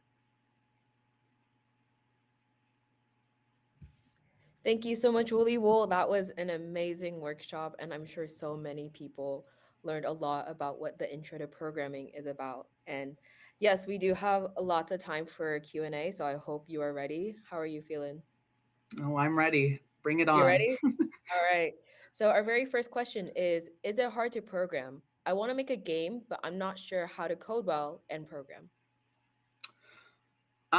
That question, I feel like it is a bit subjective. It just really depends on the person. I will say though, as you continue exploring and learning a lot more about programming, it becomes a lot more easier as you go, because now you'll be learning about different areas that you can be applying to your different game, or different features that you're adding to your game. I know for me, when I first started, I thought programming was impossible. It was like a foreign language to me. I was like, what is this? But as time went on and I started learning a lot more about programming, I have found it to be a lot more simpler and a lot more easier, especially when I'm working with the different complex systems. I'm like, oh, I could do it like this. Oh, I could do it like that. So putting in more time is going to help make it a lot more easier and not as hard to create a game. Yeah. For our second question, we have Wooly. If you had one thing to say to anyone about Roblox and learning programming, what would it be? Keep moving forward. Don't stop. If you are stuck on something, don't give up, please, because I know for me, when I was trying to learn programming, there were just so many different times I wanted to just quit. I was like, this is like torturing me. Like, why am I doing this? But I promise you, as you learn a lot more about programming and learning a lot more about how to apply different functions or different events that you may see on like the documentation, it gets a lot easier. So just keep striving forward, and eventually everything will become a lot easier. That is great advice, for sure. I would completely agree with that. The next question we have is, what is the fastest way to learn how to program? Ooh. I don't know if I can say there is like a fastest method to program. It does take a bit of time for everyone. I know for me, when I was trying to deep dive with programming, it took like many YouTube channels to get it like to stick in my head. Like, it wasn't something I could just understand like from one video and be like, okay, let's create a game now. No, it was like a lot of different things. A lot of like, I post like so many questions on the developer forum. If you like looked at my history, a lot of questions I look back now and I'm like, oh, I asked that. Like, now I know how to do that. But like, it takes a lot of effort. Not to like make it seem like it's impossible or anything, but if you keep moving forward and keep persisting through it, eventually it will make a lot of sense and you'll be able to create cool games. Yeah, and adding on to that, what would you say is the hardest part of programming? Ooh. Um, I guess the hardest part is when you're trying to apply a bit more complex structures. This is something that you'll get into a little bit more in the future. But like for me, when I'm trying to apply different like data structures, I found that to be a bit difficult just because it wasn't running through my mind at the moment. But as I continued practicing and trying to understand it a lot more, it started to make a lot more sense like 50% of the way. It takes time, but I will say like getting into a little bit more nitty gritty stuff, it does get a bit complex. Sometimes I'm a bit afraid to like show my code because I'm scared that someone's gonna point at it, but like anyways, but I do find just like the different like complex features to be a bit more difficult, and it does take time. Like I remember when I was working on like for instance ballin, it took a bit to get the player to stay above the ball and having it so that they're able to control it in peace. It took literally like a week to try to make something that's really smooth, and yeah. Gotcha. And I guess throughout your processes, how do you find ways to optimize code? Ooh, I'm always finding ways to optimize code. That sounds really bad, but I'm always finding different ways to like make my code a bit faster. Like sometimes I'll be like, wait, why do I have a loop here? I don't need that. I can get rid of that. Or like, for instance, why do I have so many different connections? I could just do one connection to do the one task I need it to do. Um, I find that a bit fun with programming just because like you're looking out for different things to help reduce the amount of time your code is running. I've learned it the hard way, especially when I did have my first memory leak, and it was like, why is this happening? What is going on? And it was just because I was creating so many connections on one part when it just needed one. So I learned a bit more about memory management and how to take care of different things. Yeah. Nice. Yeah, I can totally relate to that as well. And I guess moving on to the next question, how long did it take you to master coding? And was there anything that pushed you back or made you doubt yourself? It took it took time. I remember when I first tried to learn programming when I was in middle school, which was like back in 2014. It was like when I read the terms and everything, I was like, no, thank you. Like for context too, it like I had started on like this program. I don't know if you guys know it. It's called Scratch, which is just drag and drop programming, which I found to be really simple. And then when I went to Roblox, it was like all typing, and I was like, no. So it did take like I couldn't do it at the time when I was in middle school, but when I did get into high school, I was slowly getting into it. It was mainly during like COVID when I really was able to sit down and finally understand how programming works and how everything runs, to which I've been able to start mastering it. Like now, if I look back at my old code, I'm able to use like those different things as like building blocks toward what I have now, because now I'm able to apply like all the different things I've learned from in the past. Like for instance, with C frames, I didn't know what those were, and then when someone told me about it, I was like, "Whoa, this is like a whole different realm!" Like, holy, like I'm gonna use this now. Or like run service, or, like all those different things. I was like, "Wow, like, I'm gonna apply this." So it's just like all these different things that like helped really create a foundation for me when I was programming. Yeah, and I guess when you approach these debugging situations, how do you kind of conquer them? Um, First, I would like usually read through and try to see like what is the possible like what's the possibility of why this isn't working the way I want it to work. And from there, if I'm not able to really identify it, then I start using like print statements, for instance, to see like what's printing and what's not printing. And if something isn't printing, then from there, try to see why isn't something working the way it should be working? Like what's wrong with the value? What's wrong with this? Yeah, and how do you balance readability and performance when writing these scripts? Oh, I try to keep my code as readable as possible. Big asterisk on that. It really depends on the timing. That's really bad to say, but it's really important to keep your code readable, especially when you come back to these systems or when you have someone else coming to these systems, because you don't want it to be like a foreign language to them and they're like, what? Uh, so like I find it very important to keep my code very readable. Give it like variable names and function names that like make sense. It's not just add X or add this. It's like something that makes sense and I can possibly reuse.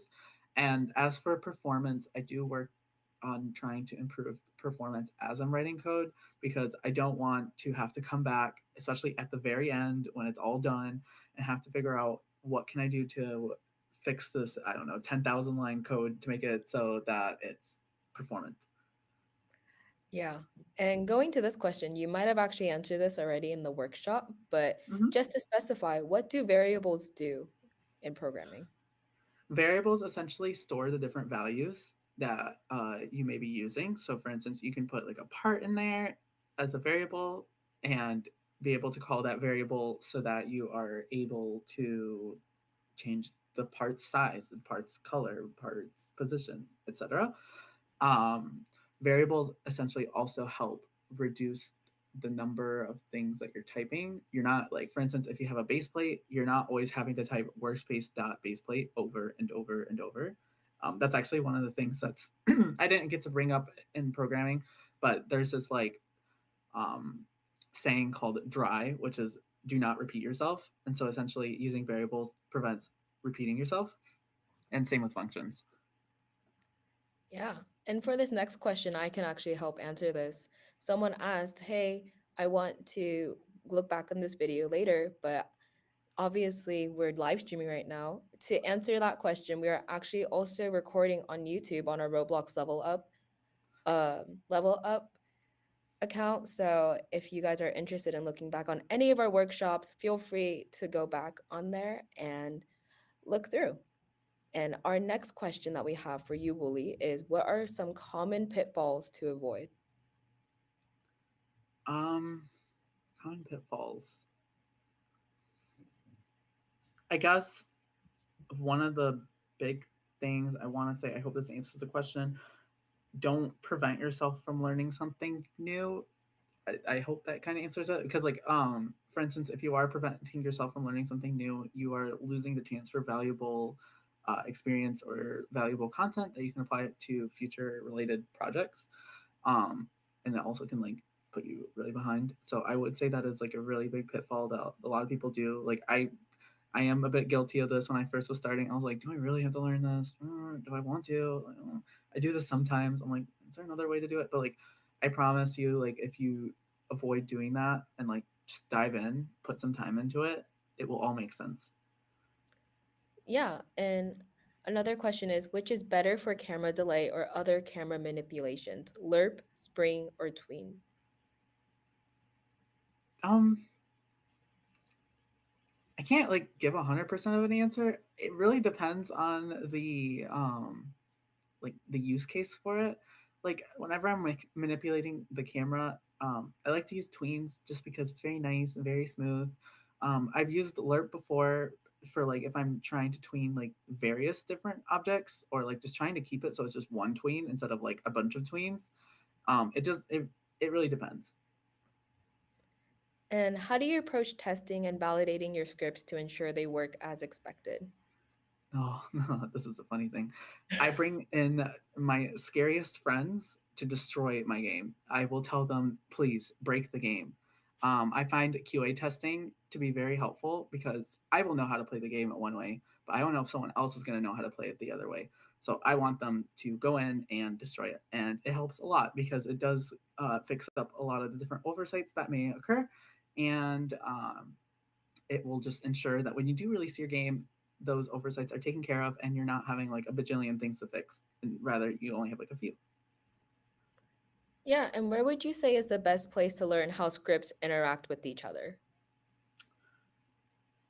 Ooh, I would say one way is going through the creator docs just to like read up on the documentation to see how remote events work because or bindable events depending on if you're trying to keep if you're doing remote events, this is where the server client relationship comes in where you want to communicate with this client or the server depending on where the script is firing it.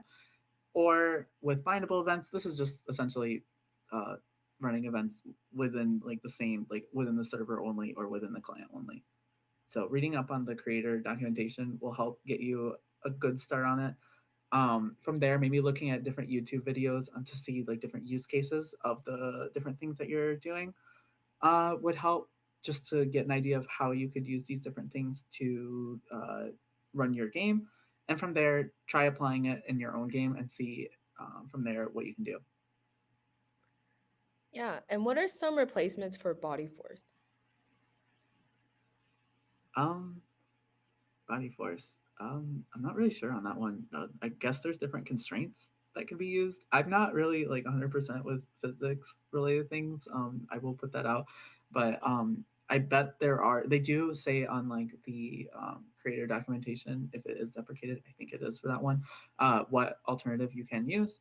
Uh, Sadly, they are deprecated, I believe. So they do usually mention that, and that's where you learn a little more about constraints. And I had to. Yeah, and this next question is actually a two-part question. It's what's your favorite project that you've either made yourself or contributed to, and how did it challenge your skills and knowledge about programming? Yeah. I have to say my favorite project as of now was when I had the opportunity to work with this one creator who is a YouTuber who wanted to make this like Halloween kind of special. I got to work with like another programmer and got to see how they programmed, which really helped me out a lot just because I got to see like in a different viewpoint of how to collaborate with other creators. I also have to say this also applies to when I did Summer Accelerator too. I enjoyed that a lot, just because like I got to work with just different talented creators who are able to build or create UI or even get to script. And like that was my first time actually getting to collaborate with such a large team. And I will forever cherish it just because I've been able to apply so much from that experience towards my future. And I've been able to stick around with said friends since we're best friends now. Yeah, I'm sure working with teams is super fun and a great experience for sure. 100%. This next question is, as someone who has scripted for a while, what is the best way to optimize the way game maps are rendered? Um, I can't really say 100%. Mostly just because I haven't really worked with such large maps. Um, when I did work with one large map, which was during our Summer Accelerator project, what we did use was streaming enabled. And that in itself is a whole can of worms. Essentially, what streaming enabled does is if you're not within range of something, it just doesn't load or it like lowers, it like runs, it like renders at such a like lower quality. Um, so we had to use that a lot, and I've actually had to use that with like Ballin, especially because there are like just different maps, like a bunch of different maps, and it would just kill the game if like all the maps loaded in at once, and we don't want that. So I recommend using streaming enabled. There's probably different ways of doing it, but that's like the first thing that comes to mind. Gotcha. And you've talked a lot about documentation and the importance of it. So, how do you document your scripts to make them understandable for others or for future references for you? Of course. So what I would always do is, for instance, describe what the function is going to be doing, just a quick summary of what it does. From there, talk about what the parameters are and what they should be. Just so that I like, if I look at X, Y, I won't know what they are. So make sure you name those cool, like those parameters, something descriptive instead of just X or Y. And from there, if there's something that's going to be returned, describe what that returned object or instance or whatever is going to be. And that should pretty much set up documenting your code.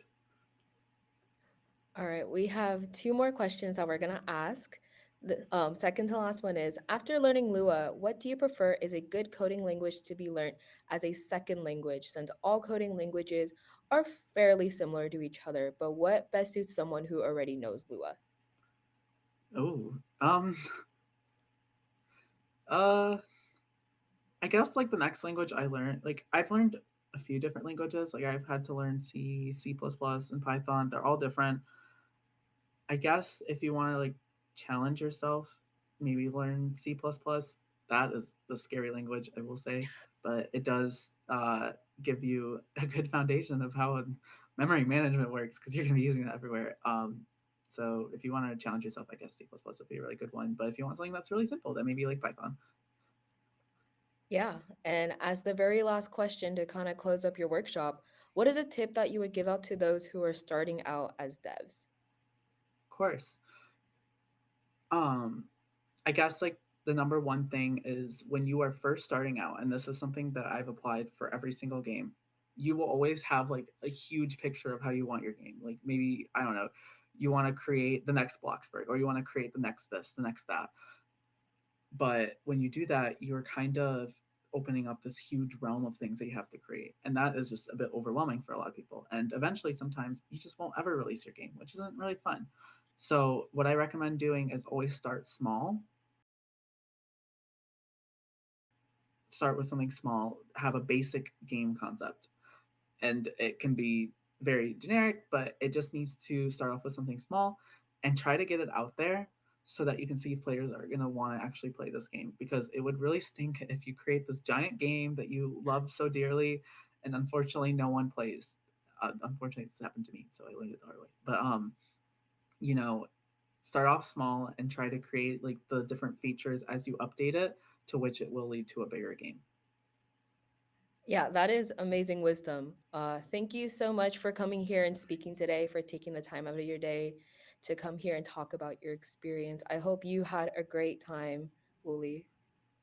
Thank you. I enjoyed speaking to everyone, and I hope everyone was able to take away something from my workshop. I guarantee you that they did. And if you guys are still looking for more workshops, we have one more today at 6 p.m. Pacific time. We will have the one and only Quenty speaking about the accelerated game creation with Nevermore and NPM. So that will be in a little bit over an hour. So please stick around, and I will see you guys in a bit. Goodbye, everyone.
Hi, everyone. Welcome to Inspire Day 1. As we close up with our final workshop of the day, I have the biggest privilege to announce Quenty here, who will be talking about accelerated game creation with Nevermore and NPM.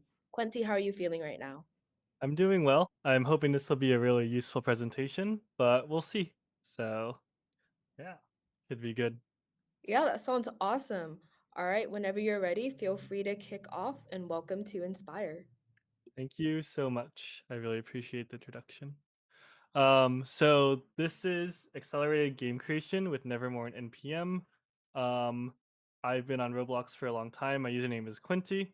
I've been on Roblox since 2009, so this is 15 years. And then I did the Roblox Accelerator program in 2020, and then I make games with Game Studio Koi Koi. So this is our games. We have a lot of different games, and this is relevant because we're going to talk about accelerated game creation. And what I really mean about this is like how we're maintaining and operating these games, and where this goes wrong, and where this works really well. Um, and so our goals for today are to explain our workflow being Studio Koi Koi, and the decisions that we kind of ended up leading up to that workflow, and get you started with the same workflow because a lot of it's open source, including Nevermore, and then get you positioned to contribute back to the ecosystem, which is a little selfish, but together as a community, we can build something really awesome. So who is this for? It's for programmers. Like if you're an artist, like, and you want to learn about programming, this is great. But if you just do art, probably not the presentation for you. People running studios and want to discover other workflows, this is going to be useful for you. If you're also a solo developer who just want to consume Nevermore, or you just love technology, this presentation is packed full of random technology that you can learn.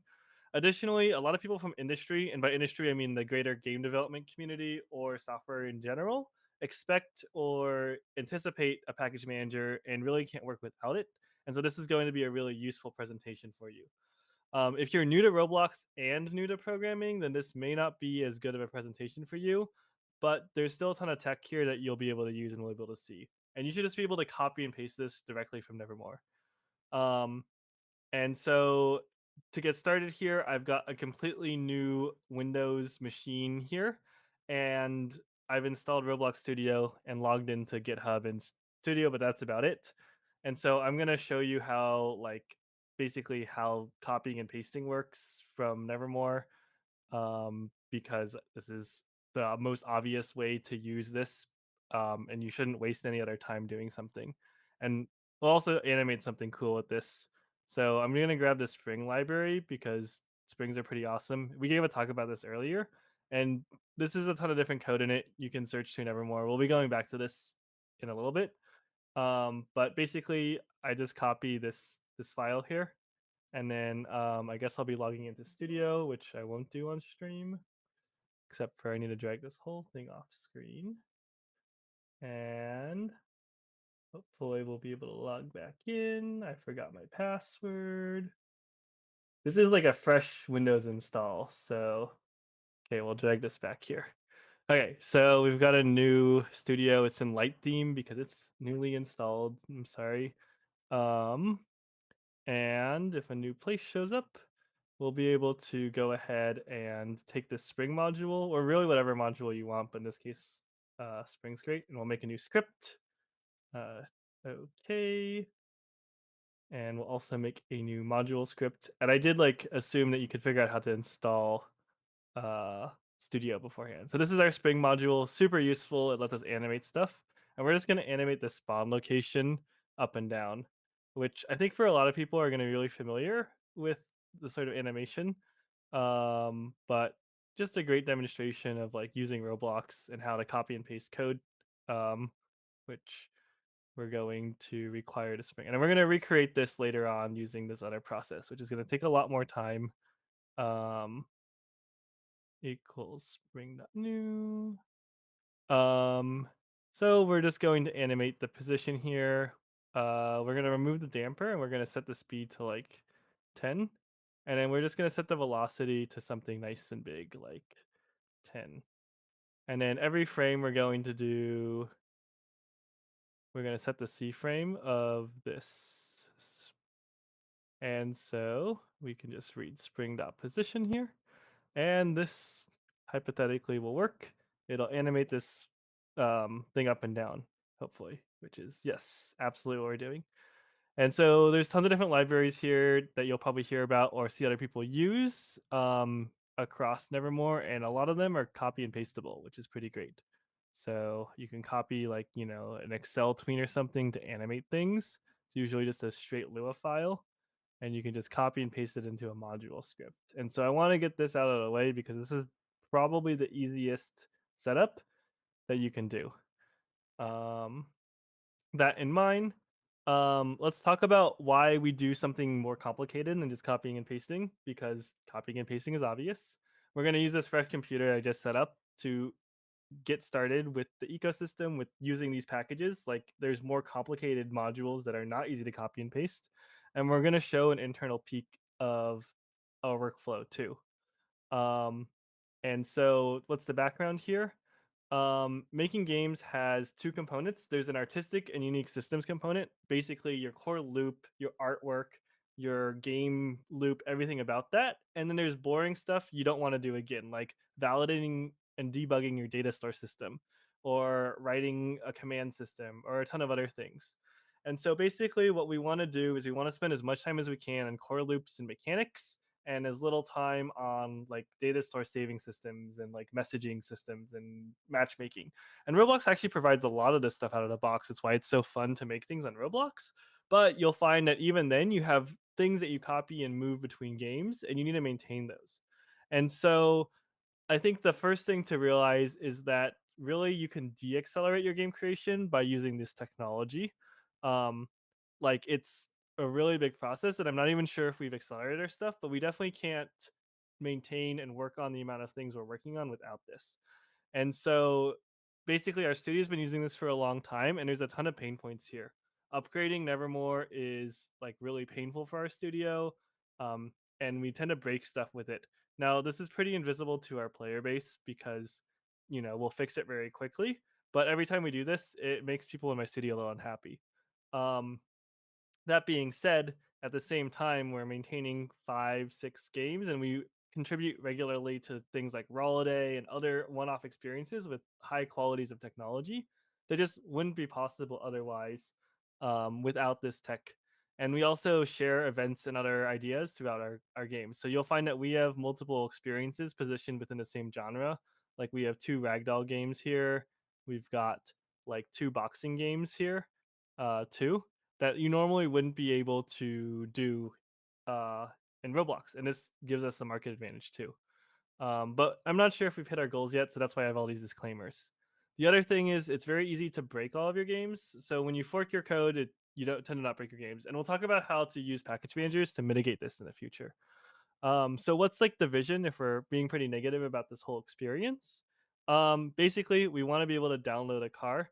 And by this, I mean, I have this great YouTube video, which you can find on YouTube, where you can just like npm install like at Quenty Studios /cars, and you basically get a full car system.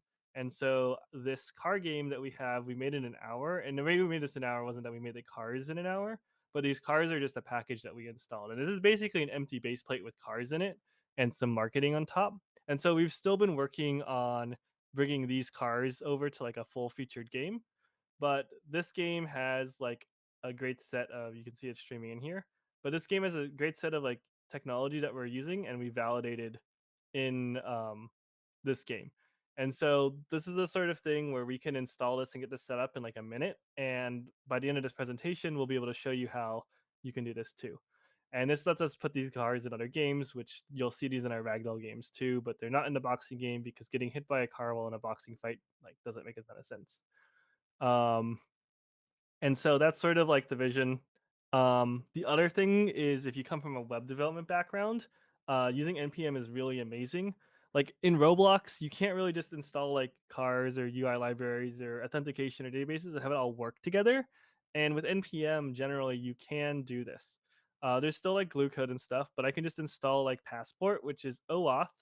And so for like my like website here for this login system where we have this ban system and whatever, we can just go ahead and like authenticate people through Google, which you can't normally do quickly. And so coming from this like web thing where I spun up some websites very quickly, I'm like, I should totally be able to install a data store library or install a camera shake system or whatever else and just guess what I need to install. And it generally works.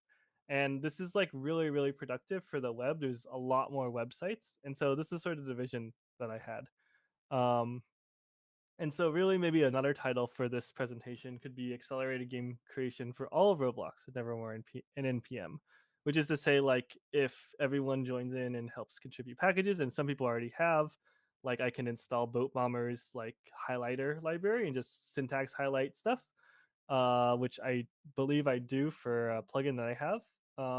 Then I don't have to write my own syntax highlighter, and that's not really work I wanted to do. So what do we have today? Like what exists in the ecosystem today? Nevermore Engine's open source. It's got a ton of people using it and commits. I actually didn't check before this presentation, but we can go on to npmjs.org and type like, I don't know, the loader and see, here's the Nevermore loader. There's 195 downloads this week, and it kind of just varies based upon the week. I don't think that's 195 people using it, but you can find like, I don't know, here's RX. There's 383 people using the RX library. So it just kind of varies. And so lots of people using these packages are already published. They work together. There's 257 packages total in Nevermore, and we'll go through some of the useful ones just to give an idea of like what exists in the ecosystem. And like, remember, you can also just copy and paste these libraries. You don't need to go through this kind of complicated setup process.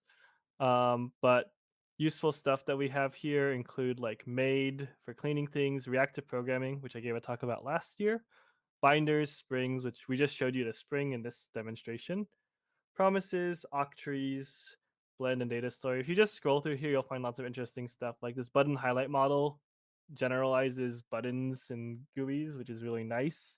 The camera system has like great camera shake, which we use across all of our games. That's why our cameras feel really good in all of our games. There's like a fuzzy searcher. We've got the elo system is somewhere in here for our like our competitive stack in our games. The inverse kinematics is here. InfluxDB we use for analytics across all of our games. This is a client to send stuff efficiently. We have like input processing here, which just can track what is the last input. Did you use arrow keys or WASD? Lots of other stuff here. Lorem ipsum, if you've ever needed to use that, and to generate words or text, markdown, lots of standardizing things.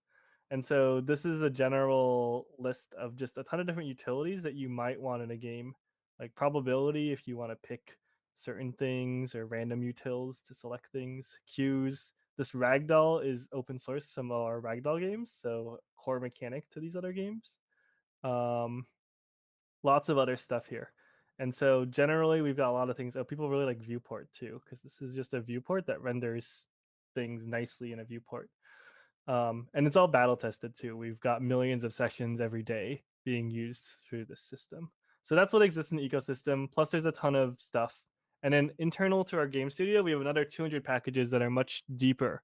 So stuff like building systems, backpacks, the cars that I just showed you, like analytics, telemetry, settings menus, key rebindings, like tons of useful stuff.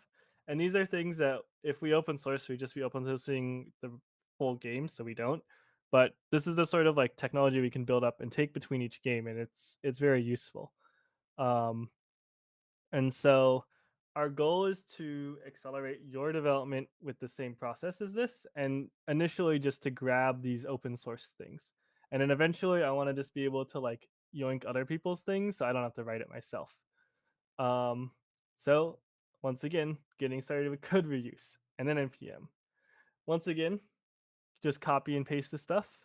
The other thing we can do is we can use the toolbox. So you can just go ahead and go into Roblox Studio and search cars. You don't need to go use this process.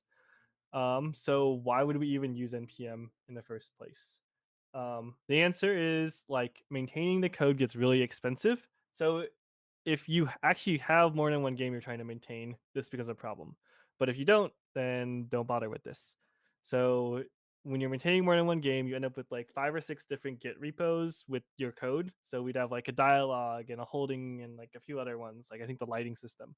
And what happened was distributing this and upgrading this was very expensive, in that you'd have to tell everybody who is working on your stuff, like, hey, this is the process you need to get this started, and here's the dependencies. And you end up spending like 2 or 3 hours in a Discord call with people trying to get their like working build set up locally. And if you only have one game, this isn't really a problem. If you have multiple games, there's lots of ways to solve this, but you need a package manager. um, and there's really a reason why pretty much every software company is using a package manager. It's really only for programmers, but for programmers, it makes it really, really a lot easier to reproduce what you're programming and work with somebody else. The other thing to note here is you shouldn't make your artists use Git or npm. Like I tried this before in like 2020, and it really just didn't work. So what you want to do is know who your audience is for this and what you're distributing through this. What is good for artists, though, is when you do distribute your code through npm and stuff, they're used to the same workflows before. So when we take item building and put it in Ragdoll Sim versus putting into boxing data, it's the same process for our artists to tag and annotate and update the prices and everything else. It's organized the same way, and that's because our code structure is set up the same way in both of these projects, and we use the same backend for both of these. So we recreate the front end and then distribute the back end. The main motivation is basically it was painful, and really internally too, it like destroyed my morale. So there's a lot of ways to solve this problem, but this is how we ended up solving it. We also said in our studio that we would never get stuck maintaining one game, that we wanted to make multiple experiences. And we're still in the process of like working a lot on existing games. It takes up most of our time. But we do have the freedom to technology transfer technology from new games into or tech demos into our main games that we're working on, and transfer technology from our games that we're working on into other games. And so this is something that we didn't have before, and it's super useful. The other thing is it's like an ego thing to some level. Like we've already so far into it that we're still working on using this. But this is definitely the nicest thing we had, and I don't think we can replace it with something else either. Um, with that being said, people also were unhappy with Nevermore being hard to use, and a package manager distributes the dependencies very nicely and makes it easy to get just the code you want. And this is very useful for our experiences too, because we don't need like certain packages in the boxing game compared to like Ragdoll. And so we just grab what we need. And you'll see how this works later on. So why not write our own package manager? Basically, if you do some research, writing a package manager is super painful. You don't want to do it. And you'll notice like Roblox packages aren't quite viable for code versioning. They're really great for other things, but that's because like writing a package manager that satisfies all the requirements for code distribution is very painful. Why didn't we use Wally? Wally is a Roblox package manager for Roblox. It's pretty good. We didn't use Wally because of a few things. First of all, Wally didn't exist when you're converting two packages. Additionally, the tooling and workflow around Wally doesn't quite exist yet.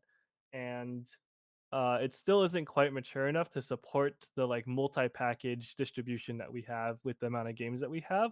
But it's very good for core libraries that don't change very frequently. Hopefully, we'll be able to cross distribute to Wally eventually, but there's a large enough ecosystem around NPM that that's what we're using now. And then Roblox packages don't have versions, semantic versions, which we'll talk about later, and the permissions are hard to manage. And so for us, that didn't quite work. I'm hoping eventually we'll be able to just use Roblox packages, but we aren't quite there yet. So overall, all of these things are tools that you use, and you should pick the right one. And that's my like big disclaimer for this talk before. That being said, I think it's always super useful and interesting to see how other people are developing games, and it's leading us to develop games, and that's pretty awesome. So getting started. Basically, at a conceptual level, we save every copy of the code so we can get a reproducible build. So you like publish a package, which is a copy of the code. And then we give these copies a name or a version number. So this is just from the source code, it's Commander service, and it's version 13.5. And so if we go over to github.com and we go look at Commander service, for those who don't know, Commander is a command service that I think AdopMe's team built, and it's super useful for configuring your game. And this is a wrapper around it that makes it easy to bind things to it. This package.json holds the definition for the npm package. So that's the version number, and this gets auto incremented by our tooling. And then we declare all the dependencies. So this is what we do here. We declare all of the dependencies, and the trick here is these dependencies can have other dependencies. And the reason why we do this is because, or the reason why we want a package manager to do this and not do it manually is because let's say we're 3 or 4 levels deep. We're in our car game. The car game depends on the car package. The car package depends on Commander. Commander depends upon permission provider, and a permission provider depends on another dependency that is now changing. We want to get rid of it and we want to replace it with something else. In order to have this permission provider have our top level game update without understanding what changed in the permission provider, we have to be able to declare the dependencies and have something manage those without really understanding what's happening at the top level. And so by declaring our dependencies, npm will manage all of the dependencies, and this is super useful to us. And so we tried to do this dependency graph manually before, and it's really painful. You also end up forgetting to like initialize like the permission provider. So like at one point the permission provider wasn't required for this game, but now it is. And so the architecture we have now lets us distribute code or changes without having to give access to people, or without copying code and being like, okay, make sure you add this new init statement to the code base. And that's something that you can't always do right now. So libraries, which are just like the Spring library, don't have any state. those are perfectly fine. You can do that easily. They don't change very often. But for anything that's a little stateful, like telemetry or currency or like inventories, that sort of thing, we need to have a dependency graph that can bootstrap code, but without having side effects. And so this is a really nice way to both slow down programming, but also at the same time, without it, um, your programming is even more slower. And overall, the environment is much more productive because you can take a subset of our code base and you can build just that subset. So I can edit just the avatar editor or just the new system or just the building system without loading the rest of the game. And that's something that we have that like other studios don't really have, and it's super useful. Um, the other thing that you realize after talking through a bit of this tooling and process is this is one of the reasons why a lot of popular games in Roblox are built by like one programmer. And that's because the learning curve and working on a team is really high. And to be effective on a team takes even longer. No one really also wants to learn NPM. You just want to make a really good game. And so the problem is making a game as just one person kind of limits what you can make overall. And so that's why we're not approaching this like we're trying to build a team. We are building a team that can be effective and work on things like this, but it's not easy. And so the other thing to realize is if you avoid coordination with other people, um, you could be more effective by not worrying about all this stuff. Um, with that being said, we come back to this dependency graph, this concept to review. You save a copy of all the code. That makes sense. Give the copies a name, and then we just declare what copy we want. So how does the versioning work exactly? We have semantic versioning, and basically you've got three numbers here: the major number and the minor number and the patches. So the patches are just bug fixes. The idea is it's very safe to upgrade from 0.6 to 0.7, and actually you want to upgrade from 0.6 to 0.7, because that probably fixed some bug in your system. The minor version is supposed to say the API doesn't break, so the contract between commander service and everything else is consistent, and that means that we can safely upgrade without changing anything. But it's a new feature, so there's some risk involved. And then a major version is a breaking change in API. You'll have to pay attention to your code and make sure you didn't break anything. Um, and this is really useful because it lets us apply bug fixes and patches to our code without having to worry about the upgrade. Um, Now you'll see in effect why we aren't quite there yet as a studio, but I think downstream consumers of Nevermore tend to get this experience pretty effectively. So now we're going to do some live questions before we spend the rest of the time doing a very quick demo. Well, it won't be that quick of like getting this actual workflow set up because I think it's a lot easier to just do this and follow along. So with that being said, here's question one, and I might pass this back over to the Connect or Inspire 2024 team. I think there'll be, I don't know if there's a timer on the screen or not, but yeah, fill out the answer.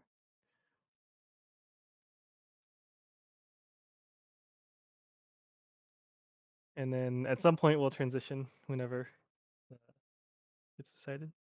But also, if you have questions, which I'm sure people have, I think the Connect team or Inspire team, oh my gosh, will be collecting these, and then we'll be able to answer these. And so I'll be able to answer some of these questions afterwards. Also, you can find me in Discord, of course. Or also, I'm gonna go to the next question now. What should I do when things go wrong? And so, once again, if you have questions, this is a question about the question.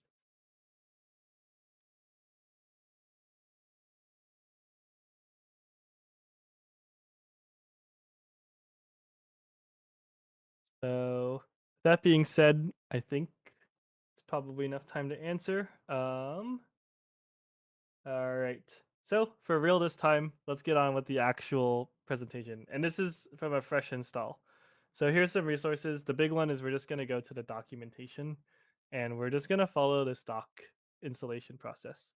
And so I'm going to do this in a new Windows install. If you're on Mac, I think the process is probably pretty similar, but we'll get back to it. And I'm going to actually copy this intro into the virtual machine. Am I going to copy this intro into the machine? I am going to copy it into the machine. All right. So basically, we're going to, hopefully you have this web page open. If you're following along, we're going to click on the install thing. And then we're just going to click on this fast track thing. We need to install Node.js and Rojo. For those who don't know what Rojo is like a file syncer that syncs files into Roblox. This will be coming to Roblox hypothetically, like we were told last RDC, and so this eventually will not be a thing, but for now we use Rojo. And maybe it'll still be a thing because it's kind of a build system for Roblox. So, and I'm gonna click on pre-built installer because this looks complicated, and just download the like installer here. And we're also gonna download Rojo in a little bit, but I'm gonna run this node installer. Node.js is the web backend for this thing. We don't care as much about Node.js, but it comes with npm. Also, there's a TypeScript community in Roblox that does just use TypeScript and npm, and I think they also will have the same sort of setup process. Although don't quote me on that. But if you want to use a different programming language on Roblox, TypeScript's the most supported. Like there's plenty of games on Roblox that are written purely in TypeScript, which is kind of cool. So we downloaded this, and then the next step is to install Rojo, which we can do via VS Code or CLI, and we'll be teaching how to do this with GitHub. I think the fastest way if you have a fresh install is just to go to GitHub releases, and I just clicked on the installation from GitHub. Other thing is most of these projects you can click on the releases here, and there's usually instructions on how to install it. But I just download the this RBXM, which is a plugin for Roblox Studio, and you're going to click over to Roblox Studio, which I guess I can open here. Let's start from a completely fresh studio. Not that it matters a ton. And we're going to drop this in a Studio plugin folder, which I think if you're an experienced developer, you'll know is like an app data. But the fast way, if you're not experienced, is to do file new, make a new project, basically, just to get to this plugins tab. And then there's this plugins folder, and you can just drop whatever you want in here. And so I'm going to not look at browser extension. I'm going to look in here and drag this into the plugins folder. So that installs the plugin on the Studio side. And fun fact for people who don't know this, you don't have to close all Studio to get that plugin to load. You just have to click close the place and open a new place, and you'll get the plugin loaded, which is pretty cool. The other thing you need is you need this Windows thing. So I need to download the actual executable and just grab this. I'm going to drop it in downloads for now. At this point, we need to talk about what the command line is. For people who are from industry, you'll be very familiar with the command line. For those who don't know, the command line within is this is how computers used to work and still effectively do for developers. But if you're from this really nice Roblox Studio world, you're probably never used to this. What you're going to do is open up a thing called Windows Terminal, or just type terminal in, and then you press enter to load it. This gets us into PowerShell. And the important commands we're going to use are ls for list. That's how I remember it, which lists your directory. You can also type Explorer, which is the Windows Explorer, to see visually what's here. And then you can do cd to change directory. I'm going to cd to downloads, which is, and you can press tab to autocomplete. And then ls again. So you do cd ls, cd ls. You can see our Rojo's right here, and we can just run rojo.exe. If this doesn't freeze up. Oh, there we go. And it'll print out something like version blah, blah, blah, blah, blah, blah, blah. Yeah, version 7.4.2. And so this is a command line tool, and this is one of the many barriers to entry to this, but it's not too complicated, and it's very standard across development. It's super nice. So I recommend investing in this and learning how to do this.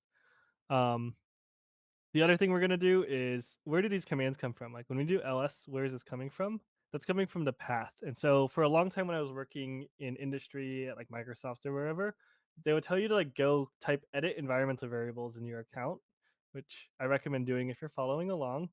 And you have to go make a, there's this path variable. And what's happening here is you can see npm's already here. When you type in a command here, like npm, where does that come from? Windows just searches top down this list to see things. So I wouldn't recommend doing this normally, but I'm just gonna make a folder called bin and downloads. I would put this somewhere better than downloads. And then I'm just gonna add a new entry, which is going to be c/user/downloads/bin. Click OK. And then you have to restart the terminal. But when you relaunch the terminal and I run Roho, it'll show up immediately because it's in the path. So that's how the discovery works. Or it showed up because, wait, why did this show up? Oh, okay, it just needed to refresh this page. Okay, so that's how that worked. So that's sort of the two things you need to install to get this working. And then we're just gonna follow the instructions here, which is open the terminal. You're gonna use make directory, change directory. Let's call this game. Let me cd to download, so I don't just put this in my user directory. And then let me make a new game called like Penguins. And then we can do this npm install global thing to so we're going to cd to the Penguins folder, and then we're just going to install Nevermore CLI through npm. And this is just a command line which we'll be able to type the word Nevermore init, and it'll initialize our game for us. You can also like use this locally, but since I'm showing you just my full setup, this is what we're doing. And then we're going to run Nevermore init, and it will go ahead and error because Microsoft security policies. So if you're a developer at any tech company, really, you'll be very familiar with this. This error, this is a security thing. And so what I like to do is just Google search this cannot be loaded, and then I click on the first link, which is Stack Overflow, of course, and I just run this. And you have to run it as an administrator, which it says. So if you don't know how to do this, you just right click on the terminal, run as an administrator, and then you paste in this thing. I've done this a lot of times now. And then once again, you restart the terminal and we get back to here. And this is sort of why every time I teach people how to set up this workflow, it's a little bit of a process and it kind of makes me unhappy. But what you're also doing is teaching people how to use CLI and all these other concepts. And so for an experienced developer, it's like, oh, I've seen this before. But if you're new to all of this, it's like so overwhelming. Either way, we're back to here and we're just going to run Nevermore init, which will initialize. Oh, we're going to cd to Penguins first. Otherwise, we'll initialize inside of the downloads folder. And we'll run Nevermore init, which will go ahead and just set up a game template based upon this. And it installs loader, service bag, binder, a translator, and commander service. And so we'll be able to know if this worked by, we'll Roho serve in this file. And then where did my studio go? Oh, it's over here. And then we can open up Roho in the plugins tab. And we can just connect to here. And you can see Penguins is about to be served. And download this. And then we can go ahead and play the game. And probably aren't going to see any side effects because that's how Commander works. But we can go ahead and see Commander is loaded. And this is, remember, like a fresh install of Windows. So that took us like 10 minutes with explaining how all this stuff works. If you're a regular developer, it should take you about 5 seconds to get a new project running. We can go ahead and make a new project right now.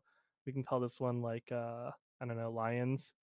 And then we can Nevermore init here. And now we have a new project running. The other thing we can do that's super useful, let me go back to my Penguins project, is we can install new packages. So I'm going to install at Quenty/spring. So, and I'm just going to, I'll just Roho serve this. And let me go ahead and make a new tab too. So we can go ahead and serve from one, and then we can install from another. And then let me sync the Penguins back in. And what's happening here is inside of this folder, here's our node modules. And it's got all of our stuff loaded in here. Let me make this more full screen. And so what's happening here is locally our, here's our Penguins folder. We've got our package.json. And inside of this, we've also got our node modules. So you can see here's Commander. So this is just a copy of all the code. You can see Excel tweens here, instance utils, ton of other useful things. String library here. And so you can see all of this code is stored in here, and it'll get loaded into the game when we press play. And then to get developing here, like how do you program in this? We need to download VS Code. So I'm going to download this. You could also just write your code directly in here and not do that. But once again, I'm showing you some. I actually use Sublime Text most of the time too, but I don't want to input my Sublime Text license in this new computer. So we'll just go ahead and download VS Code here, which you can go ahead and do by searching VS Code and download it. You should probably be using some IDEA already if you're following this tutorial. I don't think this workflow is especially unique to people. So probably for most people watching, you've already, okay, I've got multiple copies of setup running. For most people using this, you probably already use one of these workflows and you're just curious how to like consume Nevermore packages. And you can see here, here's an add to path. Shell required restarted. That's the same thing that we're doing here. And so I'm just going to open this or install this so we can actually write some code here.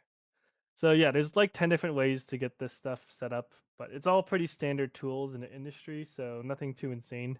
If you ask ChatGPT for help too, it'll probably be able to help. It understands how NPM and all this other stuff works too. Or Roblox Assistant should also be able to help. Although I haven't tested either of these theories, I just assume. Although teammates have told me that it is helpful. And so I'm going to go ahead and just open our Penguins folder inside of downloads. And we've got our code here. Yeah, I trust myself. And so what we can do here is in this Penguin service, I'll declare anything like start. If you've used knit or Nevermore service bags, of course, before, you'll probably be familiar with this. And we can do the same thing we did before, which is run service.stepped. We can, and I have snippets usually for this import, so I don't have to type it all. And then we can do workspace.spawn location.cframe equals cframe.new spring.position. And then we need to go make our spring here. And you don't have to use the service structure, but I might as well show you everything that I'm doing. Also, I tend to import workspace like this at the top too, which makes people sad, but I generally think makes the code more readable. And then you can just require the Spring module we just installed, which you can go ahead and see is right here. It's going to be inside of here somewhere. And we can do spring.position equals cframe, or oh yeah, we could just initialize this with the position here. And then we can set the speed to like 10 and the damper to 0 again. And then we can set the velocity to like 10 again. I can make this a little bit bigger too, maybe. Control plus. That better. So we see the spring here, and Rojo is just serving this in. So if we go look at the Penguins, I know Studio is going to be a little small too. We look at the game folders here and client. Of course, this has been synced into. Here's our code. So Rojo is just live syncing that in. You can just edit in Studio if you want to. And then, this might have errored, but oh, spawn location. Spawn location doesn't exist because of streaming enabled. So here's a great sample. We can go ahead and install like @Quenty /instance utils, which, for a streaming enabled game, we probably want to be able to, well, we could do tags or we could do instance utils, but I'll just use instance utils for now. And we'll just do, it's rx instance utils dot observe. I think I have to look up the docs here, but I believe it's observe first child of name or something like that. Observe last name to child. Usually this auto completes in my IDE, but I haven't set this up. Workspace, spawn location, So now when this streams out, we'll have this Brio, which wraps a lifetime. I think there's another presentation I did about Brios, but this is just the programming pattern I'm using. You don't have to use this. So we can just, whenever the spawn location streams into workspace, we can go ahead and run this code. And then whenever the the thing unstreams, it'll undo this code, which is kind of useful. Especially because we can give this event to the maid and then it'll clean up the event. So if you're familiar with these patterns, this code will make a lot of sense. If you're not familiar, that's okay. You can see that synced in there. And we can just go ahead and run this again. Oops, that's just the server, so it's not going to run. But we can go ahead and run this. And I passed in a bad. Oh.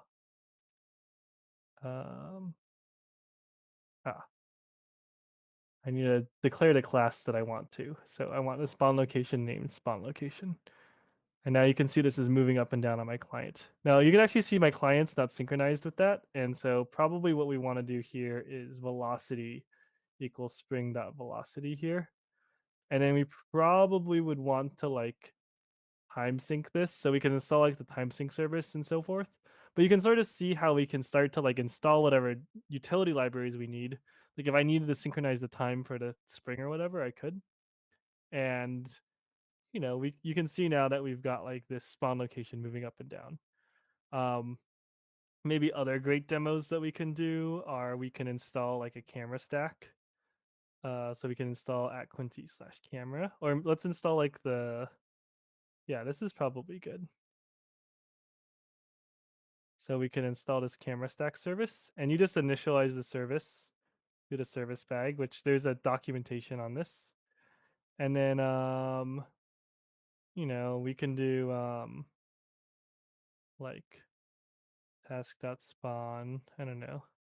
This is probably horrible, but we could say every second we want to shake I think get impulse camera, and then I always have to look up the docs, but this is normal. I think it's just impulse.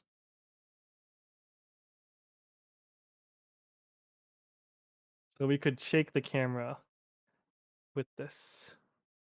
I think this code works. I'm not sure though.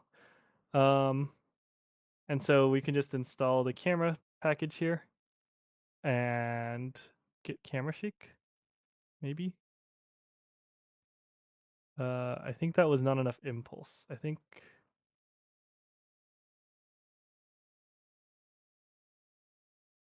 Or maybe this didn't sync in.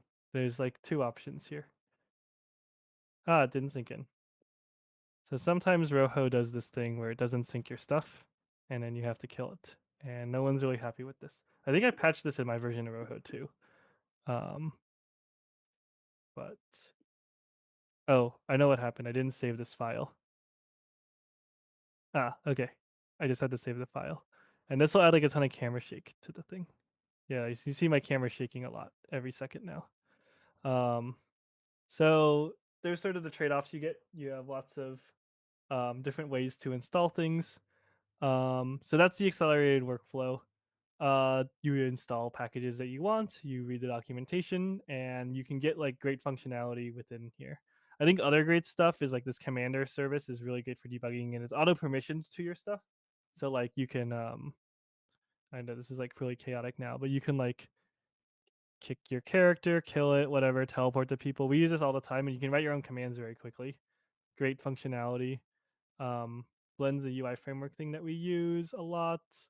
I don't know, the Ragdoll package is pretty great. There's just lots of different packages we use. Inverse kinematics. So yeah, that's a high level overview of how to get started. You need to install some stuff, jiggle some things, but once you do that, the speed that you can get code into the game is very fast. And that's sort of what we really like about it. The other thing, before we go to Q&A, is how does the internal workflow work? Like how do you actually write packages? And so I'm going to go ahead and show this to everyone really quickly.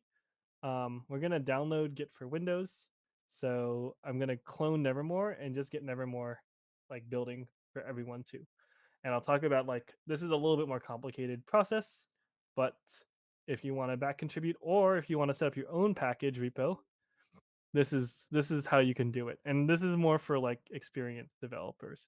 But long story short, Nevermore's got a set of tools in it through GitHub Actions, which automatically publish any commits that get made to here. So we use conventional commits, which I have a slide on, but basically it specifies if it's a fix or a change or whatever else, and it gets auto-published. For those familiar in this space, this should be very familiar to you.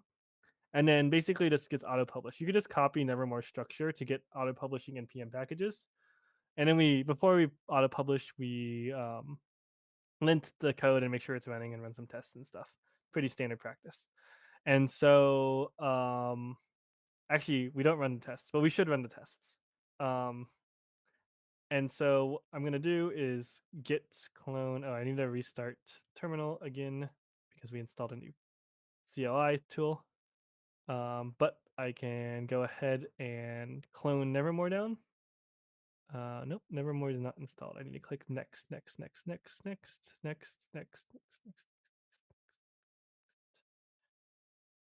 Okay, so we need to wait for this to install. Then we need to restart terminal. I think I can do this in a few minutes. And well, let's just wait for Git to install. So yeah, basically we're going to install Git. We're going to clone this down, and then we're going to symlink all of these packages together. Also note that to serve symlinks things, you need like my build of Rojo, which will just turn them to object values. But this is like the real workflow we use internally, which is pretty great. So basically, we're going to open up the terminal here. Most of you are probably already familiar with Git, but if you're not, don't worry about it. It is pretty advanced anyway. So we'll just git clone Nevermore into here. And this has all the source code, including the CLI.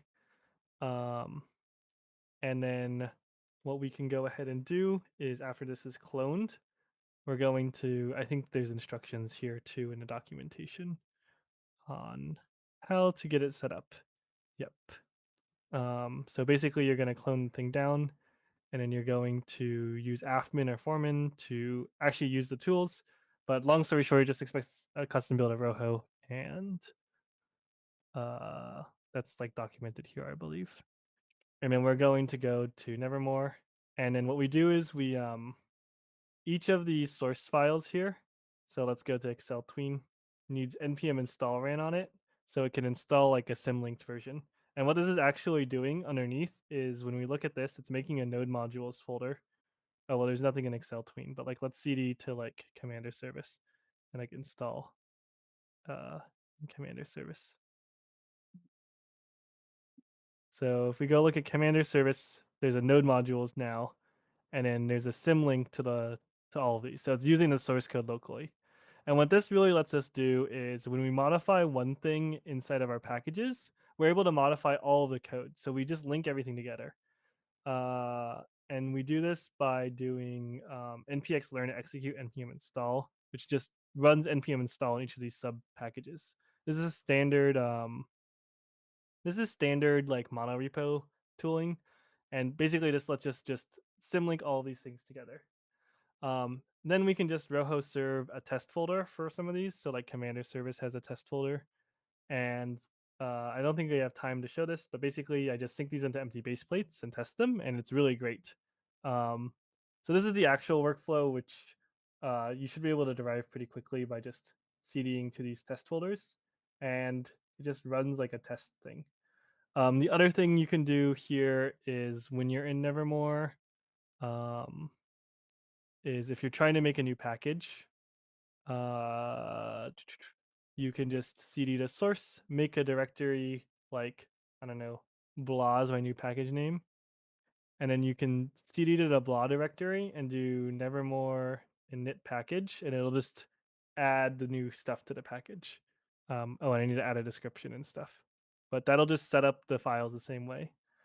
So yeah, overall, this is the workflow that we have. For now, I would just say consume packages, but it's really easy to publish your own package too, especially if you don't do this monorepo thing. So you can check out like Boat Bomber's highlighter module. Highlighter module, I think this highlighter module has an npm package in it. There's a ton of other ones too, but I'm just really happy with this one because my blend like UI converter uses it, I believe, and it was like super easy to use. So yeah, I think this thing does it. Oh, this thing's erroring right now, but yeah, it like highlights the text with that. So yeah, that's overall the presentation. I hope that you can get from this like when to do like when to use this process, when to not, and like how to consume these packages quickly, especially stuff with lots of dependencies. With that, I think we have some time for some questions, although I'll cede this to the Inspire 2024 staff. So yeah. Yeah, thank you so much. So, wow, that was a really great workshop just to listen to that. So, thank you so much for talking about Nevermore and NPM. That was really fun. All right, we're going to get started off with some Q&A. The very first question is, how was your personal experience learning NPM and Nevermore? And kind of summarize how that was really useful for your career. Yeah, so I would say the overall experience was like realizing we needed this in our game studio to develop, like to reuse the things. I think specifically we were working on like Would You Quiz, which this game's still not fully upgraded to the new workflow. And I'm like struggling to get other team members onto a working build of this game. Um, and that was like really painful. So I would say overall it's been really good. It gives you a pretty deep understanding of how this works overall. Um, and like the big thing is to realize that even if this workflow is kind of cursed and uh messy, like you do need to solve the fundamental problems around maintenance and code reuse some way or another, or optimize your studio to not have those problems. So make a decision based upon that. Uh, but yeah, I would say from a career perspective, I guess it's good. I don't know. Yeah, it's very useful knowledge. Yeah, for sure. The next question we have is, how can I search for and download a package in Nevermore? To search for a package or download it in Nevermore, what I would recommend doing is go to the Nevermore like engine repo on GitHub and just read through the packages here. You can Command F for them. There's documentation for all of them too. So like data store is really good because it's super battle tested and it handles all of our savings. The big thing that this does is it lets you synchronize data stores between servers. Um, which is really nice for like our server discovery list and stuff. But yeah, search for this, and then there's always an install command right next to it. So you can see like data store here if you want to use it. npm I at Quenty data store. You just copy this, and then you paste it into the terminal and run the terminal. Um, so yeah, we could do this over here again. You can just run the command and it'll install it. The other thing is you can just copy and paste the code too if you want, which I always say is also valid. Awesome. And kind of moving on, what is your motivation for making multiple packages in the first place? The motivation is to separate and be able to reuse these packages without like grabbing the dependencies. So some games want like a ragdoll system that's active. Other games you don't want that ragdoll at all doing that behavior. Um, Other games might want certain telemetry systems or whatever. It also lets us upgrade stuff independently. So because we have this semantic versioning system, we should be able to, although we aren't doing this now because the upgrade process is bad, but we probably should be doing it, is like have these locked versions. So you have the reproducible build and then publish and lock the versions independently of each other. So the games can be upgraded independent of each other. And especially for like larger organizations, like if you're at Microsoft or whatever, you'll see this is basically a requirement to keep things running smoothly. I think at the scale we're at now, it's not really a requirement, so that's kind of why we're not doing it. Um, but it's very useful, and it also the other thing that's really nice is you can test a very small segment of your game without testing the whole thing. So we're able to build very quickly. Um, and I guess I didn't show this tech demo, but like I have, you can like hot reload like just the sub packages. So I can hot reload the whole like avatar editor in HorseCat. And this lets me like work on the avatar editor without playing the whole boxing game, which is very good because sometimes the load times can get a bit long with all of the assets that we load. So yeah. Gotcha. And that kind of ties into the next question that we have is what besides Nevermore do you use in terms of like your team schedule when it comes to content and production management? Yeah, like overall we talk like the biggest thing is we just communicate on like Discord and we talk about what we want to do and then we try to do that. We've tried out a variety of different things. I know like other teams like ClickUp or like whatever, we've used Notion a bit, but overall we found like that sprint planning is not very effective and a good use of time for us at the scale we're at. So we have like 5 full-time employees so far. So we're really small compared to like all of our studios in Roblox. Um, and so we tend to prioritize listening to our users and doing stuff that makes sense. We'll see if this scales or not, but yeah, that's currently the process that we have right now. Gotcha. And kind of using Nevermore NPM, what are your goals on Roblox for the next 2 years or so? Next 2 years or so, want to release a lot more games that we feel um, are like artistically interesting. Um, and also, I just finished like getting this hot reloading system working, so we can hot reload in HorseCat like the whole game. So it runs the server and the client, and that's really awesome. And I want to get this so we can do it for a live game too, which I've been talking to some other developers about for a long time, and we're kind of just at the point where the technology is possible, and that'll let us like reload games very quickly for testing. So it's kind of at iteration speed. Um, Gotcha. Yeah, and when using Nevermore, when have you found it most helpful during your processes? Overall, being able to reach for stuff and spinning up projects very quickly that are like mature is the biggest thing. So if someone comes to us and it's like, oh, it's Holiday 2024 and we want the sparkler and the ball drop and like 3 other features in, oh, can we also get this feature from a boxing game or this feature from paintball game or whatever? It's very easy for us to grab that code and put it in. Whereas in like other studios, that capacity is harder and it takes more dedicated engineers. And this lets us support more community projects.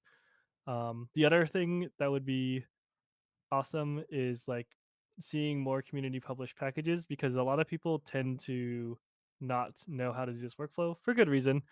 Um, and then that kind of limits our downstream contributions that we get just as a collective community. Um, Even just from a copy and pasting perspective, it's like nice to have well maintained and like code that we can like trust. So it's sort of how a lot of games are built. So For sure. Yeah.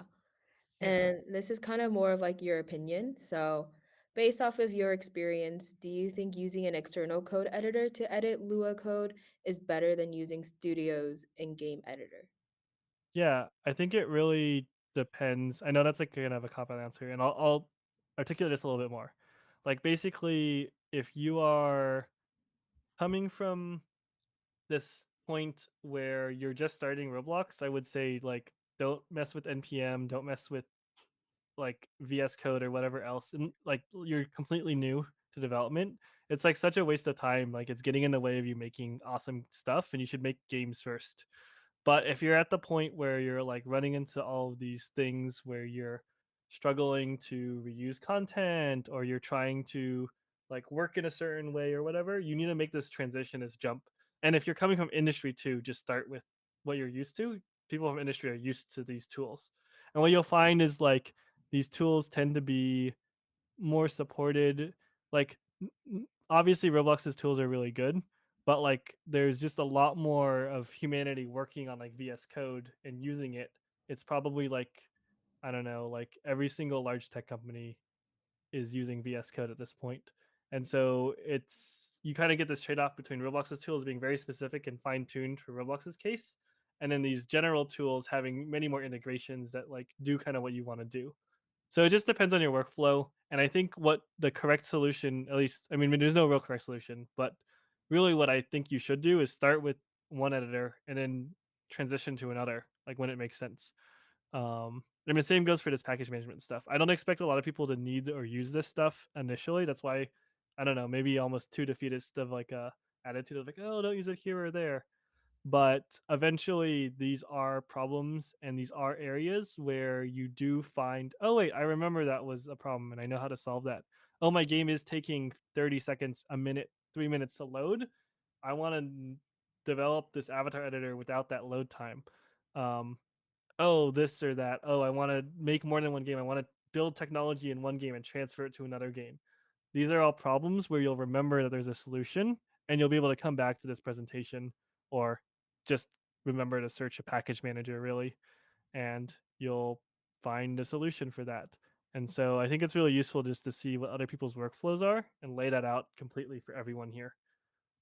So that's the main motivation. And I think the same kind of applies to IDEs. Like you should just evaluate all the options and there's valid uses for all these things. So yeah. Gotcha. And for developers who want to use Nevermore in their projects but don't use NPM or Rojo, what solutions are there for them to use? And is there a way to get Nevermore directly to Roblox Studio? Yeah, at some point someone had like a plugin that did this, which was pretty awesome, but I was like too lazy to maintain it because we're kind of like, to be honest, we're making this stuff to make our games first. Like this is our workflow. And then like second, it's like awesome to share this with the community. So that's why like a lot of stuff's kind of like crusty is like I can just spend an hour chatting with the next person we hire and teach them how to use this stuff. I mean, it only took me like 10 minutes here, but like you can talk through everything and talk about the motivation with them. And I've never had to like streamline that to something that was even faster. And so my recommendation in terms of like getting started is just follow this tutorial, install all the things you want, and then just like sync this in. And then now you have all this code in here that's getting loaded. And if you didn't realize when you run the game, it just copies it into replicated storage too, but only the stuff that's needed for the client. So your server code doesn't get leaked. And then you can just require these modules however you want, and you can just use them.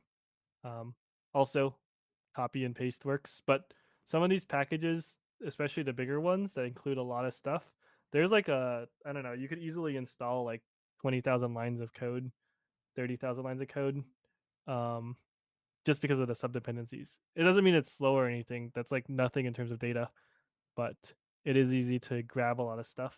And that means copying and pasting is going to be hard. So yeah, that's my recommendation. Maybe someone will make a plugin too that copies stuff. But yeah, I think a lot of our value is really in that closed source repo too, which is not public, unfortunately. So, Gotcha. yeah. And due to time, we have two more questions for you. First one being, what is your own opinion about main module scripts over packages, or do you think they're the same as packages? Is there any clarification on that? I can just guess too what they mean by that, but There isn't, but I guess just kind of give your perspective. so when they're saying packages, they could mean like Roblox packages, or they could mean like kind of the overall concept we're talking about, which is separating out these things into packages. And they're kind of the same thing. Like this Excel tween is just one file packaged with stuff. These more complicated ones are a few files, but you can just make one big file at the top of these things. We could quite easily export in any of these folders an init.lua, and it just exports a module script. I don't do this because I'm lazy and I don't want to type a ton. Like otherwise, you have to require like commander service.client or something, and it adds more text. But like, yeah, it's kind of valid to do it that way. I think also you can try really hard to package your stuff into like really reusable things. But like when you're trying to move fast in game development, like I don't want to think really hard about like how to make my car package completely self-contained and make that work with all the other systems while being self-contained. Like it's not actually a requirement for our car package to be ripped out of another game and put in another one. Just by virtue of our development process ends up working that way, which is awesome. But it does mean that you end up with all these subdependencies and it requires a little bit more thought. And so really we've developed a system that is like 70% lets us rip things out pretty effectively without having to like spend all the effort to do it. And the cost is like there's a kind of a larger upfront onboarding. Of course, the upfront onboarding time I'm talking about is like 10 minutes of me explaining something, but I think like it's a lot of concepts thrown at you if you're a new developer and you're just trying to make a game. So that's sort of the trade-off we make. I don't know if that answers the question or not, but that's kind of my perspective overall. I think it does for the most part, yeah. And as the final question, when switching over from a solo development workflow to using NPM to manage code, what percentage of time is now redirected towards other things like setup, management, and troubleshooting? Um, I would say like ideally almost nothing. And this is one of our main motivations for this process is like it shouldn't cost anything extra.